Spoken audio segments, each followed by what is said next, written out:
Je n'ai pas pleuré lorsque la cravache en cuir s'est abattue sur mon dos. Le bruit écœurant du cuir déchirant la chair résonnait dans la cave à vin sombre et aveugle de notre hôtel particulier de Neuilly-sur-Seine, d'une acuité exceptionnellement perçante.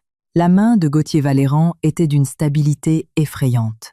La lourde cravache en cuir véritable fendait l'air à travers sa paume. Chaque coup évitait précisément mes organes vitaux, tout en arrachant violemment ma dignité et ma fierté. « Admets ton erreur, Léocadie. » Sa voix était froide et élégante, tel un juge hautain toisant un criminel sans espoir. J'ai serré les mâchoires. Des sueurs froides mêlées de sang serpentaient le long de ma colonne vertébrale, trempant la nuisette en soie d'un blanc pur que j'avais porté spécifiquement pour satisfaire ses goûts. Le goût métallique du sang a éclos dans ma bouche. J'ai ravalé l'amertume dans ma gorge et me suis forcé à lever les yeux. Mon regard a contourné ses larges épaules pour se poser sur ma fille recroquevillée dans un coin et sur Olympe Favier qui se tenait près de la porte, se couvrant la bouche et sanglotant silencieusement. Aujourd'hui, c'était le 5e anniversaire de Céleste. À peine 3 heures plus tôt, j'étais dans une suite somptueuse de l'hôtel de Crillon, arrangeant personnellement des ballons roses et un immense fraisier sur mesure pour elle. Gauthier avait promis d'annuler toutes ces réunions du conseil d'administration à la Défense aujourd'hui pour offrir à notre fille un anniversaire parfait. Mais lorsqu'il a poussé les portes de la suite, il n'a pas seulement apporté le froid de cette fin d'automne. Il a aussi amené Olympe, les yeux rouges et gonflés. Dans les mains d'Olympe se trouvait une robe de haute couture parisienne, entièrement déchiquetée. C'était une pièce de collection que Gauthier avait remportée aux enchères chez Sotheby's Paris le mois dernier, prétendant que c'était un cadeau pour remercier Olympe de lui avoir sauvé la vie dans un incendie 5 ans plus tôt. C'était censé être sa tenue pour le gala annuel du groupe la semaine prochaine. « Madame Valéran, je sais que vous avez toujours été sur vos gardes avec moi, pensant que j'ai des arrière-pensées, en restant aux côtés de Monsieur Valéran. Vous auriez pu vous en prendre à moi. Pourquoi avez-vous dit à Céleste de découper cette robe? C'était un cadeau qui venait du cœur de monsieur. » Olympe pleurait cherchant son souffle, ses frêles épaules, tremblant comme une feuille au vent. Avant même que je puisse ouvrir la bouche, le revers de la main de Gauthier a violemment frappé mon visage. La force de l'impact m'a projeté contre la table, renversant le fraisier. Les délicats poneys en sucre se sont brisés en 1000 morceaux et la crème mousseline m'a éclaboussé de toutes parts. Céleste a éclaté en sanglots terrifiés. Elle s'est jetée en avant pour enlacer ma jambe, mais Gauthier l'a attrapée par le col et l'a repoussée négligemment vers le garde du corps derrière lui. « Ramène-la à la propriété.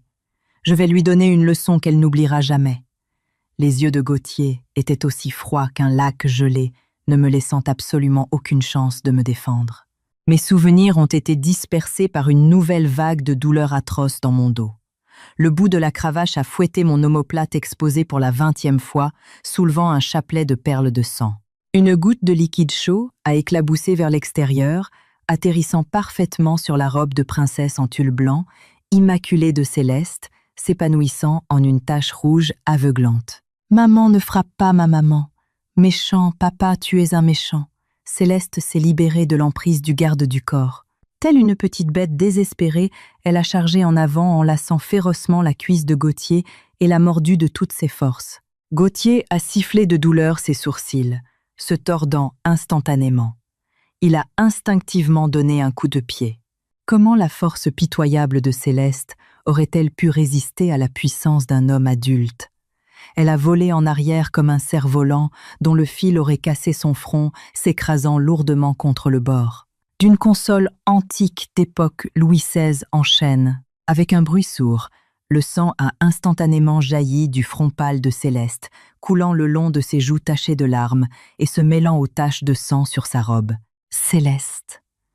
Je ne sais pas où j'ai trouvé la force, mais je me suis libérée des cordes qui liaient mes poignets, et j'ai trébuché en avant, serrant ma fille fort dans mes bras. Mes doigts tremblants ont couvert sa blessure, mais je n'arrivais tout simplement pas à arrêter ce rouge chaud et aveuglant de couler.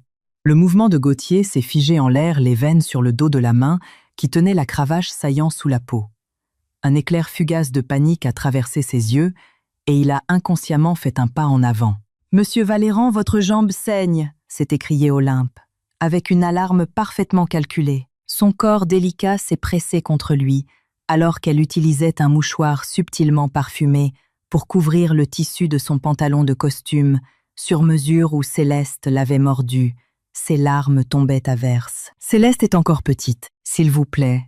Ne soyez pas en colère contre elle. C'est de ma faute.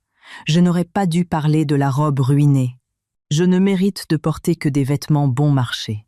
Je ne mérite pas vos cadeaux sincères. » Ces mots ont agi comme une dose précise de poison, éteignant instantanément la minuscule lueur de culpabilité qui venait de naître dans le cœur de Gauthier. Il s'est arrêté net, me regardant de toute sa hauteur, son regard retournant à un état de dégoût et de cruauté. « Regarde la belle fille que tu as élevée, Léocadie, comme un petit animal sauvage. Où est son éducation ? Tu utiliserais n'importe quel moyen ignoble par pure jalousie mesquine, allant jusqu'à manipuler une enfant de 5 ans. Tu me dégoûtes profondément. » Mes mains tremblaient encore. Les faibles gémissements de ma fille étaient comme un couteau émoussé, tranchant mon cœur lambeau par lambeau. J'ai levé la tête regardant cet homme que j'avais aimé pendant 5 années entières. 5 ans plus tôt pour l'épouser, je n'avais pas hésité à cacher ma véritable identité et à abandonner mon poste d'associé principal dans une banque d'investissement de premier plan dans le quartier central des Affaires à Paris. Mais je m'étais volontairement enfermé dans cet hôtel particulier, apprenant à cuisiner, apprenant à satisfaire chacune de ses humeurs. Je pensais que même un iceberg fondrait un jour, que tant que je donnais assez, il finirait par me voir. Mais en ce moment, en regardant son visage beau mais cruel, je n'ai ressenti qu'un froid glacial s'infiltrer jusqu'au plus profond de mon être. « Gauthier !» J'ai entendu ma propre voix aussi rauque que du papier de verre frottant contre une table. Il n'y avait pas d'hystérie, seulement le calme d'une eau morte. « Je n'ai pas coupé la robe, Céleste non plus. Tu n'as même pas cherché à comprendre. Tu m'as simplement fait subir un lynchage privé basé sur la version unilatérale d'Olympe. Les caméras de sécurité l'ont capturé très clairement. À part toi et Céleste, qui d'autre est entré dans ce salon ? » Gauthier a ricané. Il y a 5 ans, Olympe a subi de graves brûlures dans le dos pour me sauver de cet incendie. Elle a encore mal les jours de pluie. Elle a tellement bon cœur qu'elle n'écraserait même pas une fourmi. Es-tu en train d'insinuer qu'elle a coupé la robe elle-même pour te piéger ? La grâce salvatrice de l'incendie. C'était toujours le même discours. Mes ongles se sont enfoncés profondément dans la chair de mes paumes, provoquant une douleur vive et perçante. Dans cet incendie, il y a 5 ans dans la villa du Cap Ferret, la personne qui l'avait réellement extirpée de la carcasse de la voiture accidentée, celle qui avait été brûlée au point d'être presque défigurée, c'était moi.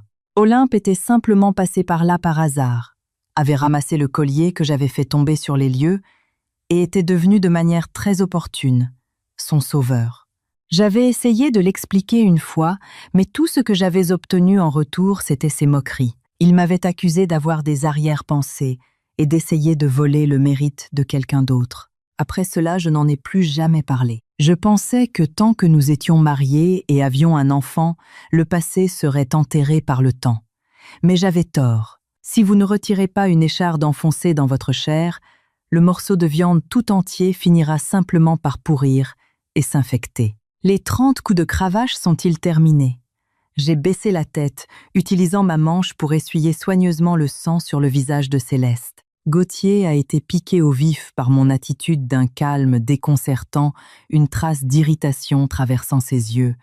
Il a violemment jeté la cravache sur le sol, où elle a atterri avec un claquement sec. « Tu peux réfléchir à tes actes ici même dans la cave.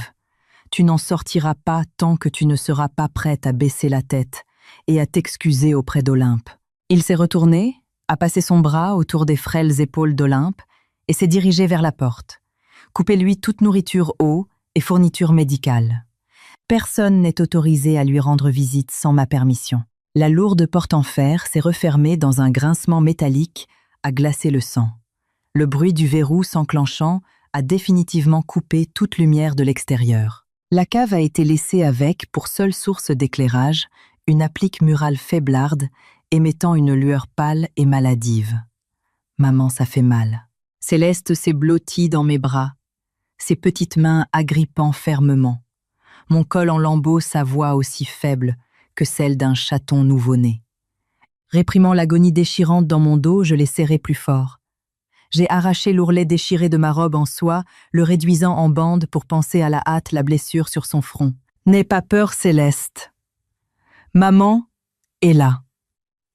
Après ce soir, maman t'emmènera loin d'ici. Nous ne reviendrons jamais. » J'ai pressé mon visage contre sa joue glaciale et mes larmes sont finalement tombées sans prévenir. Ce n'était pas à cause de la douleur ni de l'injustice. C'était à cause du sentiment ridicule de me réveiller d'une longue illusion. Moi, Léocadie de Rochemont, la plus jeune fille de la famille de Rochemont, des milliardaires au sommet de l'aristocratie financière européenne, un prodige de la finance qui tenait la moitié des ressources de la bourse de Paris au creux de sa main.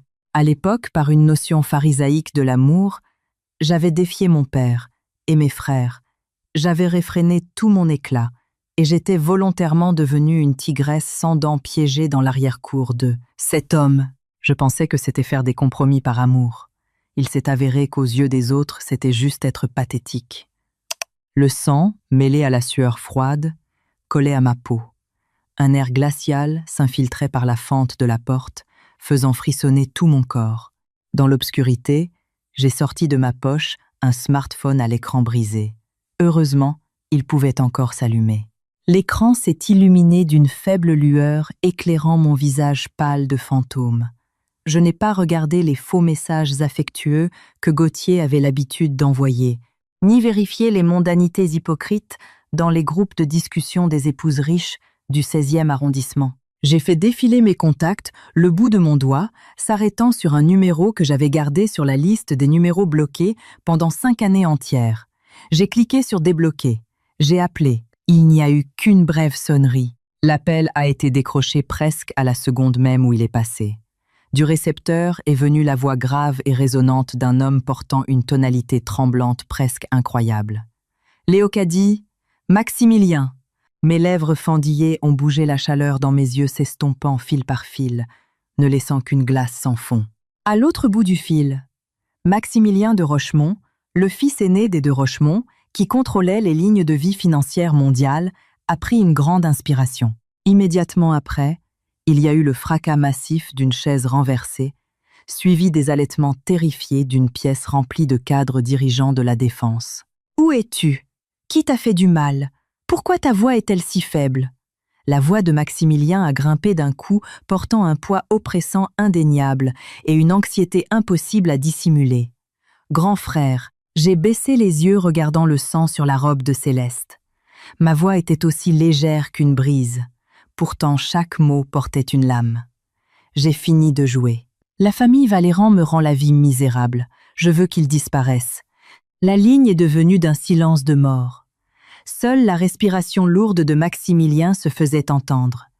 5 secondes plus tard, il a prononcé juste 3 mots. « Compris, attends-moi. » Raccrochant le téléphone, j'ai tenu Céleste, qui s'endormait peu à peu, et me suis appuyée contre le mur glacial. Les blessures sur mon dos avaient fait mal jusqu'à ce qu'elles s'engourdissent, mais je me sentais plus lucide que je ne l'avais jamais été dans ma vie. Gauthier pensait contrôler ma ligne de vie. Il pensait que j'étais un canari qui ne pourrait même pas se payer un médicament contre le rhume une fois que j'aurais quitté la famille Valéran. Il n'avait aucune idée du genre de monstre dont il avait brisé le sceau en refermant cette porte aujourd'hui. La longue nuit s'est écoulée dans un silence de mort. Tôt le lendemain matin, la porte en fer a été poussée de l'extérieur. Une lumière aveuglante du soleil s'est engouffrée me piquant si fort les yeux que je ne pouvais pas les ouvrir. Ce n'était pas Gauthier qui se tenait à la porte, mais le majordome de la famille Valéran. Il tenait un plateau en argent avec un document et un stylo dessus, ses yeux portant une trace de mépris et de dédain. « Madame Monsieur Valéran a dit que si vous refusez toujours de vous excuser auprès de mademoiselle Favier, vous devriez signer ce document. » Le majordome a poussé le plateau devant moi. J'ai plissé les yeux et j'ai lu la police noire, en gras tout en haut. Convention de divorce. En dessous, remplie de clauses denses, se trouvait une condition centrale, unique. La partie féminine a commis une faute grave pendant le mariage. Elle partira sans aucun actif, ne touchera aucune prestation compensatoire et sera déchue de tous les droits de garde de la fille. En regardant ce morceau de papier, j'ai soudain eu envie de rire. Gauthier avait calculé cela parfaitement, pensant que je ne supporterais pas l'idée de quitter ma fille et utilisant cette tactique pour me forcer à courber l'échine. À ses yeux, une femme dépendante comme moi. Une fois, cet accord signé se retrouverait à la rue, forcé de remuer la queue et de demander pitié comme un chien errant. « Donnez-moi le stylo !» M'appuyant contre le mur, je me suis lentement levée. Les croûtes sur mon dos se sont fissurées avec le mouvement et du sang chaud a suinté, mais je n'ai même pas froncé les sourcils. Le majordome s'est figé une seconde, ne s'attendant visiblement pas à ce que je sois aussi décidée. Il a hésité à me tendre le stylo-plume. Je l'ai débouché, et sans la moindre hésitation, j'ai signé Léocadie de Rochemont dans la case de signature de l'épouse. Les traits étaient nets, la force perçant le papier. Changez la deuxième clause. J'ai jeté l'accord sur le plateau, le regardant froidement. Je garde Céleste. Quant à l'argent de la famille Valéran, il est sale. Je n'en veux pas un centime. Si Gauthier n'est pas d'accord, on se verra au tribunal judiciaire. Le majordome a été intimidé par la gravité pure dans mes yeux et a inconsciemment reculé d'un demi-pas, hochant la tête à plusieurs reprises. Je vais demander à monsieur Valéran. 10 minutes plus tard, Gauthier est descendu personnellement dans la cave. Il portait un costume gris, anthracite, impeccablement taillé, sa cravate nouée à la perfection, son front portant l'ombre d'une tempête de rage. Olympe le suivait, tenant un verre d'eau tiède, comme une parfaite maîtresse de maison. « Léocadie, à quel genre de jeu difficile à obtenir joues-tu maintenant ?» Gauthier a plaqué l'accord modifié contre le mur. Partir, sans rien du tout en traînant le fardeau d'une enfant blessée. Penses-tu vraiment pouvoir survivre 3 jours dans la rue une fois que tu auras franchi les portes de cette propriété? Je me suis penchée pour prendre. Céleste dans mes bras, mon regard passant par-dessus son épaule, pour se poser calmement sur le ciel, couvert à l'extérieur de la cour. Il va pleuvoir. Que je survive ou non, c'est mon affaire. Je ne dérangerai pas monsieur Valéran avec mes problèmes. Mon ton était indifférent, comme si je parlais à un parfait inconnu. Cette attitude dédaigneuse a complètement exaspéré Gauthier. Il s'est précipité en avant, attrapant mon poignet, avec une force si brutale que j'ai cru qu'il allait me broyer les os. « Ne pense pas que je ne sais pas ce que tu prépares. Tu crois que si tu essayes de me prendre ma fille, je vais céder. Laisse-moi te dire à la seconde où tu franchis ces portes aujourd'hui, tout ce qui touche à la famille Valéran n'a plus rien à voir avec toi. Le moment venu, même si tu t'agenouilles par terre pour me supplier, je ne t'accorderai pas un second regard. Gauthier, s'il te plaît, ne sois pas comme ça. » Olympe s'est avancée hypocritement, essayant d'écarter la main de Gauthier. Madame Valéran agit probablement juste par dépit. Madame baissait simplement la tête. Une pluie torrentielle approche. Vous êtes blessée, et Céleste est terrifiée. Où pourriez-vous bien aller? Ses yeux brillaient d'un triomphe et d'une extase impossibles à cacher. Tant que je partais, la position de matriarche de la famille Valéran était pratiquement dans la poche. J'ai tourné la tête regardant le visage hypocrite d'Olympe et j'ai soudain levé ma main gauche libre. Claquin revers net et retentissant a violemment giflé le visage d'Olympe. Elle a hurlé, perdant l'équilibre et s'écrasant sur le sol. Le verre d'eau dans sa main s'est brisé en 1000 morceaux, l'eau éclaboussant les chaussures en cuir hors de prix de Gauthier. Quel genre d'ordure es-tu pour penser que tu as le droit de m'aboyer dessus ici? Je l'ai regardé froidement, mon regard comme un couteau. Cette gifle n'a pas seulement abasourdi Olympe, elle a aussi stupéfié Gauthier. « Léocadie, tu es folle !» a rugi Gauthier, me lâchant instinctivement pour se pencher et aider Olympe à se relever. Je ne suis pas folle. J'ai frotté mon poignet rouge en tenant Céleste et j'ai redressé ma colonne vertébrale. Pas à pas, j'ai franchi les portes de la cave. « Gauthier, souviens-toi de ce que tu as dit aujourd'hui. Puisque je franchis les portes de la famille Valéran, je n'y remettrai absolument jamais les pieds. » La pluie froide de ce début d'automne s'est abattue sans prévenir. Des gouttes de pluie de la taille d'un pois ont martelé mon visage, tandis que le sang de mon dos se mêlait à la pluie pour couler dans la boue. Je ne tenais pas de parapluie et je n'avais emporté aucun objet appartenant à la famille Valéran. Je n'avais que Céleste qui passait fermement ses bras autour de mon cou et enfouissait son visage dans ma clavicule. Gauthier se tenait sous l'auve, fixant froidement mon dos qui trébuchait sous la pluie. « Laissez-la partir. Prévenez la sécurité. Personne n'a le droit de lui prêter un parapluie et absolument personne n'a le droit de lui prêter une voiture. Je veux voir combien de temps sa fierté obstinée peut tenir. » La voix tonitruante de l'homme a été fracassée par le bruit de la pluie derrière moi. Je ne me suis pas retournée. Au moment où j'ai franchi les portails en fer, forgés du domaine Valéran, une Maybach blindée d'un noir absolu a glissé silencieusement à travers le rideau de pluie, tel un behémoth silencieux s'arrêtant avec assurance juste. Devant moi, la portière de la voiture s'est ouverte. Un immense parapluie noir a été levé au-dessus de ma tête, bloquant le ciel orageux. Vêtu d'un trench-coat sur mesure, Maximilien de Rochemont est sorti de la voiture. Le super prédateur financier de la Bourse de Paris, un homme connu pour garder son sang-froid, même si une montagne s'effondrait devant lui, a eu instantanément les yeux rougis en voyant mon corps trempé de sang et mon visage. Pâle, il a retiré son trench-coat, portant encore la chaleur de son corps, et l'a enroulé étroitement autour de Céleste et moi. Sa voix portait une colère et un chagrin réprimés à leur limite absolue. « Léocadie, ton frère est là pour te ramener à la maison. » L'intérieur de la voiture était empli d'une subtile odeur de bois d'agar mêlée à celle du cuir, nous isolant de la tempête féroce à l'extérieur. Maximilien ne m'a pas demandé ce que j'avais traversé ces 5 dernières années, ni d'où venaient les horribles blessures choquantes sur mon dos. Il est simplement resté silencieux, augmentant le chauffage et sortant une compresse de gaz stérile du mini-réfrigérateur de la voiture. Ses mouvements étaient raides mais d'une extrême prudence lorsqu'il l'a pressé contre le bord des blessures qui saignaient encore sur mon dos. J'ai tourné la tête pour regarder le paysage urbain défiler par la fenêtre. La silhouette grise du domaine Valéran avait été complètement laissée derrière dans les profondeurs de la pluie. Ne va pas à l'hôpital américain. J'ai appuyé sur la main de Maximilien alors qu'il s'apprêtait à donner des ordres au chauffeur.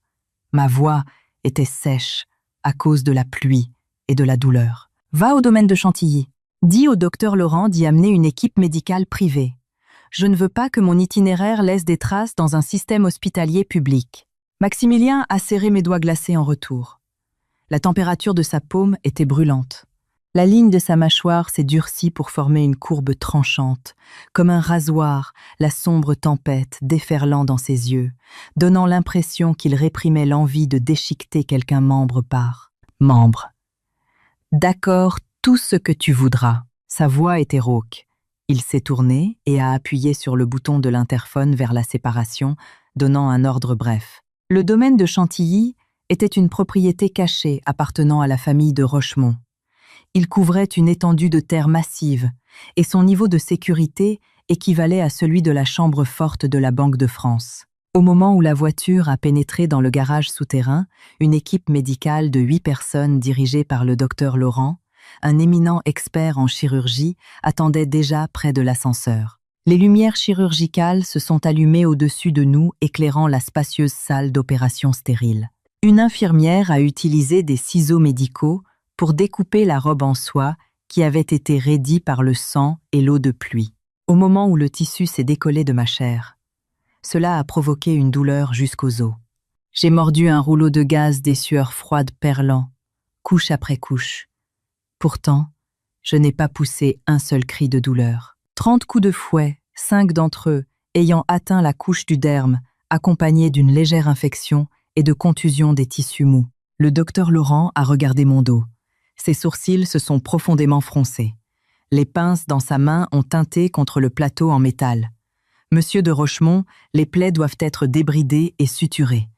Sans anesthésie, une personne ne pourra pas le supporter. Pas d'anesthésie. J'ai recraché la gaze de ma bouche. Mes mains agrippaient le bord du lit chirurgical si fort que mes ongles se pliaient presque à l'envers. J'ai besoin de m'en souvenir. Maximilien se tenait à l'extérieur de la cloison vitrée, regardant mon dos ensanglanté. Il a frappé du poing contre le verre incassable, faisant trembler le mur entier. Le processus de débridement ressemblait à rouler dans une cuve d'huile bouillante. La solution saline rinçait la chair déchirée et l'iode brûlait les bords infectés. J'ai fermé les yeux, mon esprit projetant constamment le visage cruel de Gauthier tenant la cravache et le sourire triomphant d'Olympe se cachant derrière lui. Au moment où toutes les blessures ont été traitées et enveloppées dans d'épais pansements stériles, j'étais si épuisée qu'on aurait dit qu'on venait de me repêcher dans un lac. Dans la suite adjacente, la blessure sur le front de Céleste avait également été correctement bandée. La petite fille s'était probablement épuisée à pleurer. Elle s'enfonçait actuellement dans la couette douce, comme un nuage dormant paisiblement bien que des traces de larmes marquent encore les coins de ses yeux. J'ai enfilé un peignoir en soie propre. J'ai drapé un châle en cachemire sur mes épaules et j'ai marché vers la baie vitrée du salon. La pluie s'était arrêtée. La vue nocturne des jardins à la française s'étendait en contrebas. Maximilien m'a tendu un verre de lait chaud, puis s'est assis sur le canapé en cuir, en face de moi. Ses longues jambes étaient croisées, ses doigts noueux, tenant un document fraîchement imprimé. Le groupe de Gauthier-Valéran s'apprête à faire sonner la cloche sur Euronext Paris le mois prochain pour son introduction en bourse. C'est le fruit du sang et de la sueur auquel il se prépare depuis 3 ans. Une fois l'introduction réussie, la valeur boursière du groupe Valéran quadruplera et il consolidera complètement sa place au sommet des cercles d'affaires parisiens. Maximilien a jeté le document sur la table basse. Le bruit du papier glissant était exceptionnellement clair dans le salon silencieux. « Comment veux-tu qu'il meure ?» J'ai tenu le verre chaud réconfortant mes paumes glacées. Plus on monte haut, plus on tombe de haut. J'ai soufflé sur le lait chaud et j'en ai pris une gorgée, mon regard atterrissant sur les lettres noires en gras de la première page. Prospectus d'introduction en bourse du groupe Valéran. Frère, la banque chef de file, responsable de l'examen de l'introduction en bourse de Valéran à la Défense. C'est BNP Paribas, n'est-ce pas? Maximilien a haussé un sourcil, un éclair d'admiration, traversant ses yeux profonds. Ton réseau de renseignements est toujours aussi affûté. L'actuel PDG de BNP se trouve être le petit frère de ta belle-sœur. I'm a must. Coupe ses liquidités. J'ai posé le verre et j'ai tapoté légèrement le bout de mon doigt sur la table basse, en verre produisant un bruit sourd. Gauthier a mis en gage tous les actifs de premier plan du groupe Valéran auprès des banques pour cette introduction en bourse, signant des accords d'ajustement de valorisation massifs. Tant que le processus d'introduction en bourse est bloqué et que la chaîne de capitaux se brise, ces requins institutionnels et ces vendeurs à découvert, qui sentent le sang, vont converger comme des piranhas et dévorer le groupe Valéran tout cru. Ce n'est que l'entrée en matière. Maximilien a sorti un stylo-plume de la poche de son costume et a dessiné un immense X rouge sur la couverture du prospectus de Valéran. La plume a déchiré le papier. Avant l'ouverture du marché demain matin, je vais larguer 30% des actions en circulation de Valéran dans les comptes offshore de la famille de Rochemont. Il n'aime pas être hautain et tout-puissant. Je vais lui faire goûter ce que ça fait de plonger des nuages dans la boue. Frère, ne le laisse pas mourir trop vite. J'ai levé les yeux, mon regard si calme qu'il n'y avait pas la moindre ride. Je veux qu'il regarde impuissant, alors que tout ce qui lui tient le plus à cœur se réduit en cendres entre ses propres mains, un par un. Tôt le lendemain matin, un tremblement de terre massif a éclaté dans le secteur des affaires parisien. Dans le bureau du PDG au dernier étage de la tour Valéran à la Défense, Gauthier a violemment fracassé sa tasse de café en porcelaine antique contre le bureau en acajou. Le liquide marron a éclaboussé partout sur les rapports financiers éparpillés sur le sol. « Qu'avez-vous dit? BNP a unilatéralement suspendu l'examen de l'introduction en bourse. » Gauthier a claqué les 2 mains sur le bureau, sa cravate desserrée, ses yeux injectés de sang pour avoir passé une nuit blanche. Debout en face de lui, le directeur financier transpirait à grosses gouttes la main tenant sa tablette tremblant comme une feuille. BNP a répondu avoir reçu une dénonciation anonyme indiquant que le groupe Valéran est impliqué dans de graves fraudes financières et des garanties d'actifs frauduleuses. L'autorité des marchés financiers, AMF, est officiellement intervenue pour enquêter. Jusqu'à la conclusion de l'enquête, le processus d'introduction en bourse est gelé pour une durée indéterminée. Connerie. Nos livres de comptes sont étanches. D'où vient cette fraude financière? A rugi Gauthier. Allez enquêter. Trouvez la personne qui a fait ce signalement anonyme et contactez immédiatement M. Dubois à la Société Générale. Obtenez que ce prêt relais de 300 millions d'euros qui arrive à échéance le mois prochain soit prolongé de 3 mois supplémentaires. Le directeur financier a dégluti difficilement sa voix, prenant des accents de pleurs. « Monsieur Valéran, Monsieur Dubois, vient de bloquer votre numéro. » Et pas seulement lui. Toutes les banques avec lesquelles nous avons normalement de bonnes relations ont publié des notes internes tôt ce matin, gelant purement et simplement toute nouvelle ligne de crédit pour le groupe Valéran. De plus, une quantité massive de vendeurs à découvert a soudainement inondé le marché secondaire, se débarrassant follement de plusieurs de nos actions phares. Il ne s'est même pas écoulé 10 minutes depuis l'ouverture du marché, et nous avons déjà atteint les coupes-circuits à la baisse. Gauthier avait l'air d'avoir été vidé de toute sa force. Il s'est effondré dans son fauteuil de direction. Comment cela pouvait-il arriver? Tout s'était passé trop vite, trop précisément. C'était comme si une main géante invisible avait saisi le groupe Valéran à la gorge du jour au lendemain.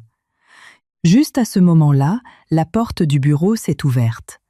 Olympe est entrée en tenant une tasse d'espresso artisanale sur mesure. Son visage arborait un maquillage exquis.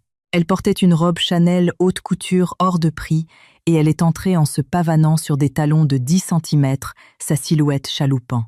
Gauthier ne travaille pas trop, bois une soupe pour te revigorer. Elle s'est approchée doucement, essayant de caresser l'épaule de Gauthier. Dégage.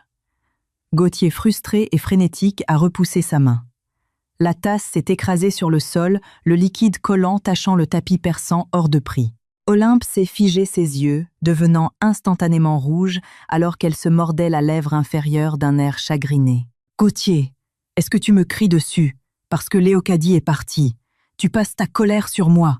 Mais elle a été si impitoyable quand elle est partie emmenant même Céleste avec elle. Elle ne se soucie pas de toi du tout. » Ces mots ont parfaitement marché sur les mines terrestres de Gauthier.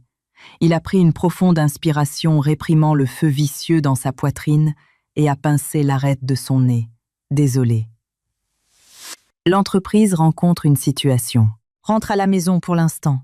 Ne me dérange pas au bureau pour les prochains jours. En regardant le visage épuisé de Gauthier, une trace de calcul a traversé les yeux d'Olympe. Elle savait que le groupe Valéran pouvait avoir des ennuis, mais à ses yeux, Gauthier était tout-puissant à Paris. Quel problème ne pouvait-il pas régler? La priorité en ce moment était de consolider son statut de maîtresse de maison pendant que Léocadie n'était plus là. Je ne dérangerai pas ton travail, mais l'école maternelle de Céleste organise un événement parents-enfants la semaine prochaine. Puisque Léocadie n'est pas là, je veux aller faire les magasins et acheter de nouveaux vêtements pour Céleste. Je pourrais prendre quelques tenues pour moi au passage puisque tu m'emmènes à ce gala le mois prochain. Olympe a baissé la tête avec soumission, sa voix douce et suave. Gauthier n'avait pas le temps de s'occuper de telles futilités. Il a distraitement sorti une carte noire American Express, Centurion sans plafond, et l'a jetée sur le bureau. Le code PIN est 60. Va acheter ce que tu veux. Une joie sauvage a traversé les yeux d'Olympe. Elle a fermement agrippé la carte noire, s'est retournée et est sortie du bureau de direction. À 15 heures, au Bon Marché Rive, gauche la destination de shopping de luxe par excellence de la capitale. Je portais un chapeau de soleil à large bord et des lunettes de soleil vêtues d'une robe longue en lin ample qui dissimulait parfaitement les blessures sur mon dos. Céleste portait un adorable bob qui couvrait les bandages sur son front. Après une nuit de repos, la petite fille était de bien meilleure humeur. Je l'avais emmenée pour choisir de nouveaux vêtements de saison et prendre l'air. Juste au moment où nous arrivions à l'entrée d'une boutique pour enfants haut de gamme française, Céleste a lâché ma main, a couru vers la vitrine et a pointé du doigt une robe de princesse en velours cousu main. Ses yeux pétillaient. « Maman, cette robe est si jolie. On dirait quelque chose qu'une princesse de conte de fées porterait. » Je me suis approchée juste sur le point de demander à la vendeuse de descendre la robe pour qu'elle l'essaie quand le bruit aigu et perçant de talons hauts, claquant contre le sol, en marbre est venu de derrière moi. Il était accompagné d'une forte odeur de parfum bon marché. « Emballez-moi cette robe et ces manteaux là-bas. Emballez-les tous en taille 6 ans. » Je pouvais reconnaître cette voix les yeux fermés. Je me suis lentement retournée. Olympe se tenait dans le magasin, tenant avec arrogance 7 ou 8 sacs de grande marque. Derrière elle se trouvaient 2 assistants du grand magasin chargés de porter ses affaires. Lorsqu'elle a vu Céleste et moi, l'expression de son visage a d'abord été le choc qui s'est rapidement transformé en moquerie et en triomphe non dissimulé. « Tiens, tiens, ne serait-ce pas Léocadie ?» Olympe s'est avancée sur ses talons hauts, son regard balayant de haut en bas ma robe en lin sans marque, avant de lâcher un ricanement. Comment quelqu'un qui a quitté la famille Valéran sans absolument rien a-t-il l'argent de poche pour se pavaner dans un endroit pareil, avec les vêtements ici, même si tu fais la plonge pour le reste de ta vie? Tu ne pourrais pas te payer une seule manche? Sentant la tension gênante, la vendeuse s'est tenue mal à l'aise sur le côté. Céleste, terrifiée, s'est cachée derrière moi, ses petites mains agrippant fermement ma robe, alors que sa voix tremblait. « Maman, la méchante dame !» J'ai doucement tapoté la main de Céleste pour l'apaiser, puis j'ai enlevé mes lunettes de soleil. Mon regard tranchant comme une lame a gratté le visage lourdement poudré d'Olympe. « Olympe, il semble que la gifle d'hier ne t'ait toujours pas appris à te comporter comme un être humain. » Mon ton était plat, ne daignant même pas lui accorder la moindre once de colère. Olympe a ressenti un frisson sous mon regard, mais sentir la carte Centurion dans son sac à main lui a redonné confiance. Elle a fait un pas en avant, arrachant la robe en velours que la vendeuse venait de descendre. Elle a levé le menton bien haut. « Léocadie, arrête de te donner des grands airs. Tu crois que tu es toujours la grande et hautaine Madame Valéran. En ce moment, tu n'es rien d'autre qu'un chien errant sans abri. J'aime cette robe et je dépense l'argent de Gauthier pour l'acheter. Qu'est-ce que ça peut te faire ?» En disant cela, elle a plaqué la carte noire sur le comptoir de la caisse avec un bruit sec. Passez la carte, emballez absolument tous les vêtements pour enfants les plus chers de ce magasin.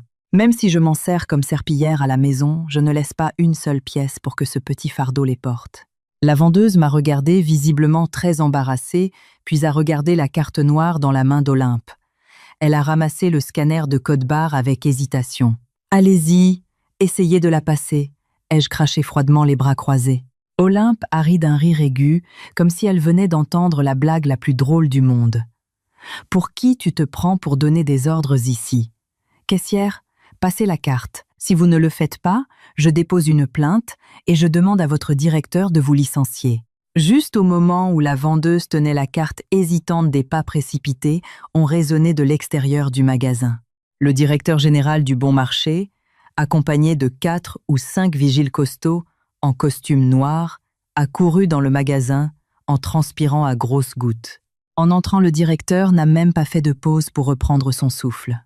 Il a complètement ignoré Olympe et a marché droit vers moi, baissant la tête dans une panique et une soumission absolue. « Mademoiselle de Rochemont, je vous présente mes excuses. Nous avons reçu une notification de la direction générale, mais nous ignorions que vous nous honoriez de votre présence aujourd'hui. Nos protocoles de sécurité étaient inadéquats et nous avons permis que vous soyez importunés. » Toute la boutique pour enfants est devenue d'un silence de mort. La main d'Olympe qui pointait la carte s'est figée en l'air comme un canard qu'on aurait soudainement attrapé par le cou. Elle fixait avec incrédulité le directeur général du centre commercial, un homme à qui même Gauthier Valéran devait d'habitude témoigner un certain respect, s'inclinant actuellement devant moi comme un vulgaire domestique. « Comment venez-vous de l'appeler, Mademoiselle de Rochemont ?» J'ai légèrement haussé un sourcil. Le directeur général a éclaté en sueur froide. Monsieur Maximilien de Rochemont a personnellement appelé pour nous informer que sa sœur aînée avait été contrariée dans notre magasin. La famille de Rochemont détient une participation de 60% dans les propriétés de ce magasin.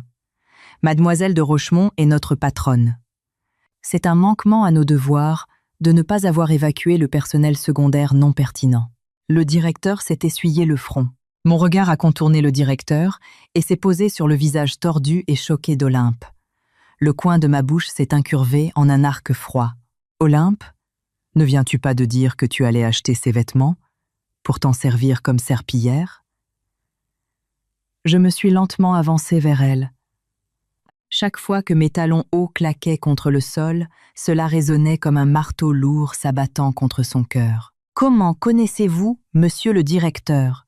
Tu te vends sur le côté. » Avant qu'Olympe n'ait pu finir sa phrase claque, j'ai levé la main et j'ai délivré une gifle solide et retentissante sur son visage. J'y ai mis toute ma force, ne montrant absolument aucune pitié. Le bruit sec de la chair qui s'entrechoque a résonné dans le magasin silencieux. Olympe a poussé un cri perçant, perdant totalement l'équilibre, et s'est écrasé lourdement dans la pile de vêtements hors de prix. La moitié de son visage a instantanément enflé les 5 marques rouges de doigts choquantes à voir. Une trace de sang a coulé du coin de sa bouche, son maquillage exquis ruiné. « Lave-toi la bouche !» Je l'ai regardé de haut, comme si je regardais un tas d'ordures pourrissantes. « Cette gifle, c'est pour ton insolence, et pour avoir effrayé ma fille. Tu me frappes. Je vais le dire à Gauthier. Tu es morte, Léocadie. » Olympe s'est agrippé le visage hurlant et s'agitant sur le sol comme une furie. J'ai ricané tirant une lingette humide de mon sac à main et m'essuyant méthodiquement la main droite que je venais d'utiliser pour la frapper. « Monsieur le directeur, j'ai jeté la lingette usagée dans la poubelle. »« À vos ordres, mademoiselle de Rochemont. » Le directeur s'est mis aux gardes. « Ah, vous. Notez le numéro de la carte que cette femme tient. » J'ai pointé du doigt la carte noire de Gauthier sur le sol. À partir de ce moment, le propriétaire de cette carte et toute personne affiliée à ses comptes sont blacklistés de toutes les propriétés commerciales de la famille de Rochemont à Paris et dans le monde entier. Ils n'ont pas le droit d'y mettre un seul orteil. Quant aux vêtements qu'elle vient de toucher, j'ai fait une pause, mon regard balayant les tissus coûteux. Ils sont sales. Brûlez-les tous. Envoyez la facture directement au bureau du PDG du groupe Valéran. Sans un mot de plus, le directeur général a fait un signe de la main. « Vous avez entendu, jetez cette femme dehors. » 4 vigiles costauds se sont immédiatement avancés. Comme s'ils hissaient un cochon destiné à l'abattage, ils ont attrapé Olympe par les bras, à gauche et à droite, la traînant et la soulevant vers la sortie. « Lâchez-moi. Savez-vous qui je suis ? Je suis la femme de Gauthier Valéran Léocaditu. Gauthier ne te laissera pas t'en tirer comme ça. » Les hurlements d'Olympe ont attiré les regards d'innombrables acheteurs. Sous l'œil attentif du public, l'assistante qui faisait habituellement le poids en utilisant le nom de Gauthier a été violemment jetée par les portes principales du magasin comme un sac de déchets puants. Je me suis retournée, j'ai pris la main de Céleste et j'ai pointé la robe de princesse en velours dans la vitrine. « Mon bébé va l'essayer. Si tu l'aimes, maman t'achètera tout ce magasin. » Ce soir-là, dans le bureau du domaine de Chantilly, les lourdes portes en chêne insonorisées ont été poussées. L'homme qui est entré portait un costume gris, argenté parfaitement taillé, des lunettes, à monture dorée sur l'arête du nez. Il portait une lourde mallette noire, toute son aura dégageant une stricte et glaciale inaccessibilité. Amaury de Rochemont, le deuxième fils de la famille associée principale d'un grand cabinet d'avocats parisiens, le mythe invaincu du monde juridique. Tant qu'il prenait une affaire, aucun plaignant ni accusé ne s'en sortait jamais indemne. Amaury. J'ai levé les yeux de derrière le bureau et posé mon café. Amaury n'a pas dit un mot. Il s'est avancé vers le bureau, a posé lourdement la mallette noire, avec un bruit sourd l'a dézippée et a sorti 3 épaisses piles de documents. Tout ce que tu as demandé est ici. Les longs doigts d'Amaury ont tapoté sur la première pile. Les yeux derrière ses lunettes scintillaient d'un éclat métallique froid. J'ai dépouillé le groupe Valéran jusqu'aux os. J'ai sorti le premier dossier et je suis passé à la première page. C'était un rapport d'enquête interne sur l'incendie qui avait eu lieu à la villa du Cap Ferret 5 ans plus tôt. Cet incendie n'était pas un accident causé par un câblage défectueux. Amaury a tiré une chaise et s'est assis croisant les mains sur ses genoux. J'ai vérifié les registres d'intervention des pompiers de cette année-là et les réclamations des assurances privées. L'incendie a été provoqué par une fuite de gaz dans la cuisine, rencontrant une flamme nue. 3 heures avant l'incident, Olympe Favier, en tant qu'assistante responsable de l'entretien de la villa, a signé la réception d'une nouvelle bouteille de gaz. Les images de sécurité montrent que lorsqu'elle est partie, la fenêtre arrière de la cuisine était grande ouverte, et la direction du vent ce jour-là soufflait directement sur la gazinière. Les doigts que j'utilisais pour tourner les pages se sont violemment resserrés, froissant profondément le papier. Es-tu en train de dire que l'incendie qui a failli coûter la vie à Gauthier a été orchestré par elle ? J'ai serré les dents, les mots s'échappant des profondeurs de ma gorge. Pas tout à fait. Au début, elle voulait probablement juste créer un petit accident pour blesser légèrement Gauthier, lui donnant la chance de jouer le rôle de la beauté qui sauve le héros pour grimper dans l'échelle sociale. Mais le feu a échappé à tout contrôle. Amaury a ouvert le deuxième dossier. Voici les relevés bancaires privés d'Olympe sur les 5 dernières années. Gauthier, sous prétexte de rembourser son sauveur, a transféré près de 10 millions d'euros en liquide à son nom, sans compter l'immobilier et les produits de luxe. Mais Olympe est intelligente. Elle a blanchi cet argent via des banques souterraines et l'a transféré sur des comptes offshore à Monaco et aux îles Caïmans. Et voici le meilleur. Amaury a déverrouillé une tablette et l'a fait glisser vers moi. Concernant cette robe de haute couture déchiquetée, l'écran affichait une vidéo de sécurité légèrement floue. L'angle était caché probablement une caméra sténopée installée secrètement dans la réserve du domaine par une femme de chambre. Sur les images, on voyait Olympe tenant une paire de ciseaux déchiquetant de manière maniaque la robe inestimable. Pendant qu'elle coupait son visage, arborait un sourire en coin presque psychotique et effrayant. Après l'avoir déchiquetée, elle a fourré les morceaux dans un sac, a pris une grande inspiration, et s'est violemment pincé les cuisses pour se créer plusieurs ecchymoses. Ensuite, elle s'est forcée à pleurer et est sortie du champ. J'ai fixé d'un regard mort le visage tordu sur l'écran. C'était cette femme qui avait utilisé une ruse aussi maladroite et risible pour faire fendre le front de ma fille le jour de son anniversaire et me faire subir 30 coups de cravache sur le dos. Gauthier Valéran, voilà la sauveuse pour laquelle tu as parié toute ta vie et ta fortune afin de la protéger. Voilà le grand amour pour qui tu as personnellement cloué ta femme au pilori de la honte. Preuve irréfutable. Coups et blessures volontaires, détournement de fonds sociaux faux et usage de faux blanchiment d'argent. Avec tous ces chefs d'accusation combinés, je peux obliger Olympe à coudre des sacs postaux dans une prison de femmes pour le reste de sa vie. Amaury a ajusté ses lunettes, une lueur froide traversant les verres. Quant à Gauthier, recel de malfaiteur. Si nous creusons profondément dans ses problèmes de fraude fiscale, je peux aussi l'envoyer au trou pour quelques années. Rien ne presse. J'ai copié la vidéo de sécurité sur une clé USB cryptée et j'ai recourbé mes lèvres en un sourire froid. L'envoyer en prison est trop facile pour lui. Je veux qu'il regarde bien éveillé, alors que l'empire commercial dont il est si fier tombe en poussière. Je veux qu'il retire personnellement la fausse peau d'Olympe et réalise quelle larve dégoûtante il a passé la moitié de sa vie à aimer et à protéger. Je me suis levée et j'ai marché vers la baie vitrée regardant dans la nuit dense. Deuxième frère trouve quelqu'un de malin. Fais accidentellement fuiter ces images de sécurité et les relevés de détournement offshore d'Olympe sur le bureau de Gauthier. Assure-toi qu'il croit qu'il a enquêté et qu'il les a trouvés lui-même. Ce n'est que lorsqu'il épluchera les couches lui-même et réalisera qu'il est un idiot fini et absolu, que le retour de bâton de la douleur se multipliera de façon exponentielle. Je veux qu'il retire personnellement le couteau qu'il a enfoncé dans ma chair pour le plonger dans son propre cœur. 3 jours plus tard, à l'intérieur de la tour, Valéran Gauthier faisait les 100 pas frénétiquement autour de son bureau, telle une bête prise au piège. Les comptes de l'entreprise étaient entièrement gelés, les salaires des employés ne pouvaient pas être versés et les fournisseurs tenaient des banderoles de protestation dans le hall en exigeant d'être payés. En quelques jours à peine, il s'était flétri, paraissant 10 ans plus vieux. Il s'est dirigé vers son bureau, cherchant frénétiquement dans les piles de paperasse en désordre un contrat qu'il pourrait utiliser pour un prêt garanti.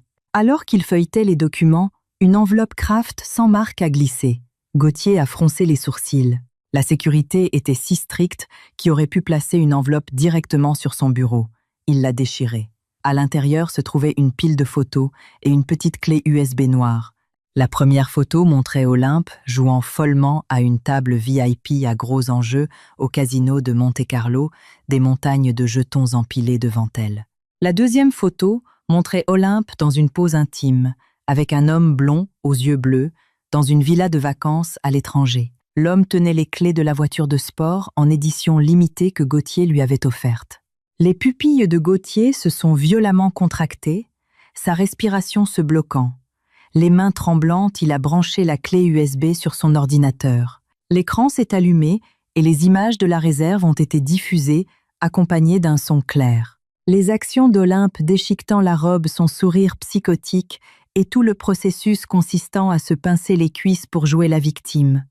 Cela a agi comme un marteau de fer aiguisé, s'abattant sur les nerfs tendus de Gauthier coup après coup. Clac! La souris d'ordinateur dans la main de Gauthier est tombée au sol, se brisant en morceaux. Le sang dans son corps a semblé refluer à ce moment-là. Un frisson glacial, perçant jusqu'aux os, est monté de la plante de ses pieds directement à son cerveau. C'était la raison pour laquelle il avait pris un fouet en cuir et avait cinglé Léocadie 30 fois pour venger Olympe. C'était le catalyseur qui lui avait fait traiter sa propre fille biologique d'animal sauvage et avait laissé Céleste avec la tête en sang. Faux, c'est impossible, a marmonné Gauthier pour lui-même. Mais sa logique lui disait impitoyablement que la femme folle dans la vidéo était bel et bien Olympe, et que les transactions sur ses relevés bancaires étaient toutes siphonnées. Directement des comptes du groupe Valéran soudé, prétexte absurde. Une pensée incroyablement absurde a explosé dans son esprit.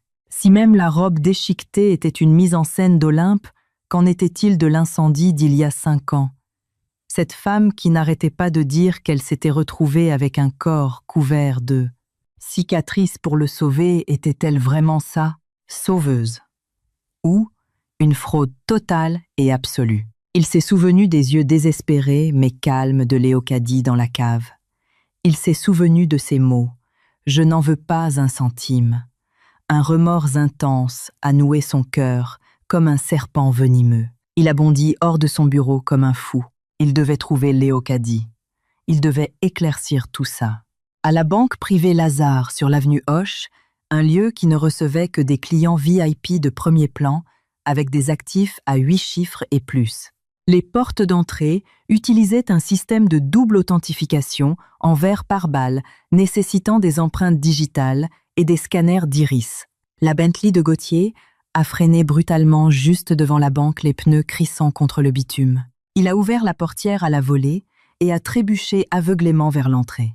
Il venait de découvrir que Léocadie avait un compte joint dans cette banque qui avait été fermée depuis longtemps. C'était la seule piste qu'il avait pu trouver. « Monsieur, s'il vous plaît, arrêtez-vous.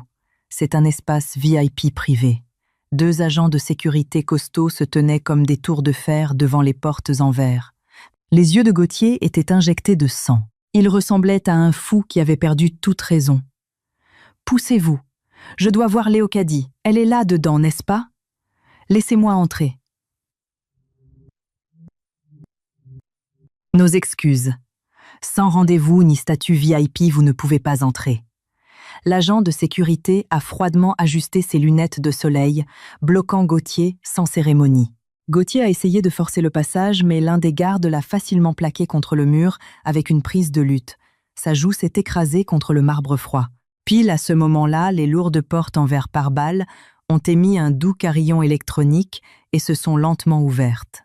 Vêtu d'un trench-coat noir impeccablement coupé et de talons loup-boutin vernis, je suis sorti, lentement, flanqué de 5 ou 6 cadres de la banque en costume et de conseillers en gestion de fortune privée.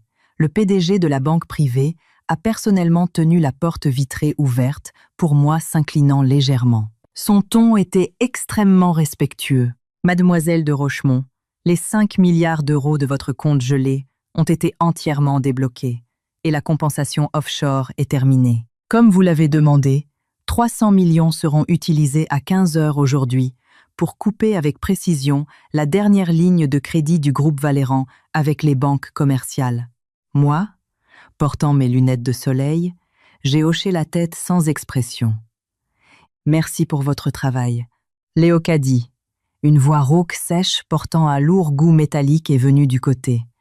Je me suis arrêté et j'ai tourné la tête. Gauthier était plaqué contre le mur par la sécurité. Son costume en désordre, ses cheveux ébouriffés. Ses yeux à lui, qui étaient autrefois si insupportablement arrogants, étaient maintenant injectés de sang et remplis de choc. Il m'a fixé son regard, passant des cadres de la banque tremblant derrière moi, à mon visage froid. 5 milliards. Couper les lignes de crédit. Ces phrases ont agi comme des aiguilles d'acier, perçant la dernière once d'illusion de Gauthier.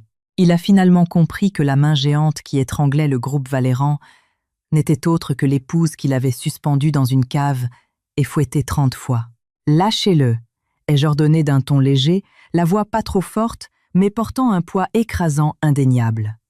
Les agents de sécurité ont immédiatement lâché prise et se sont écartés.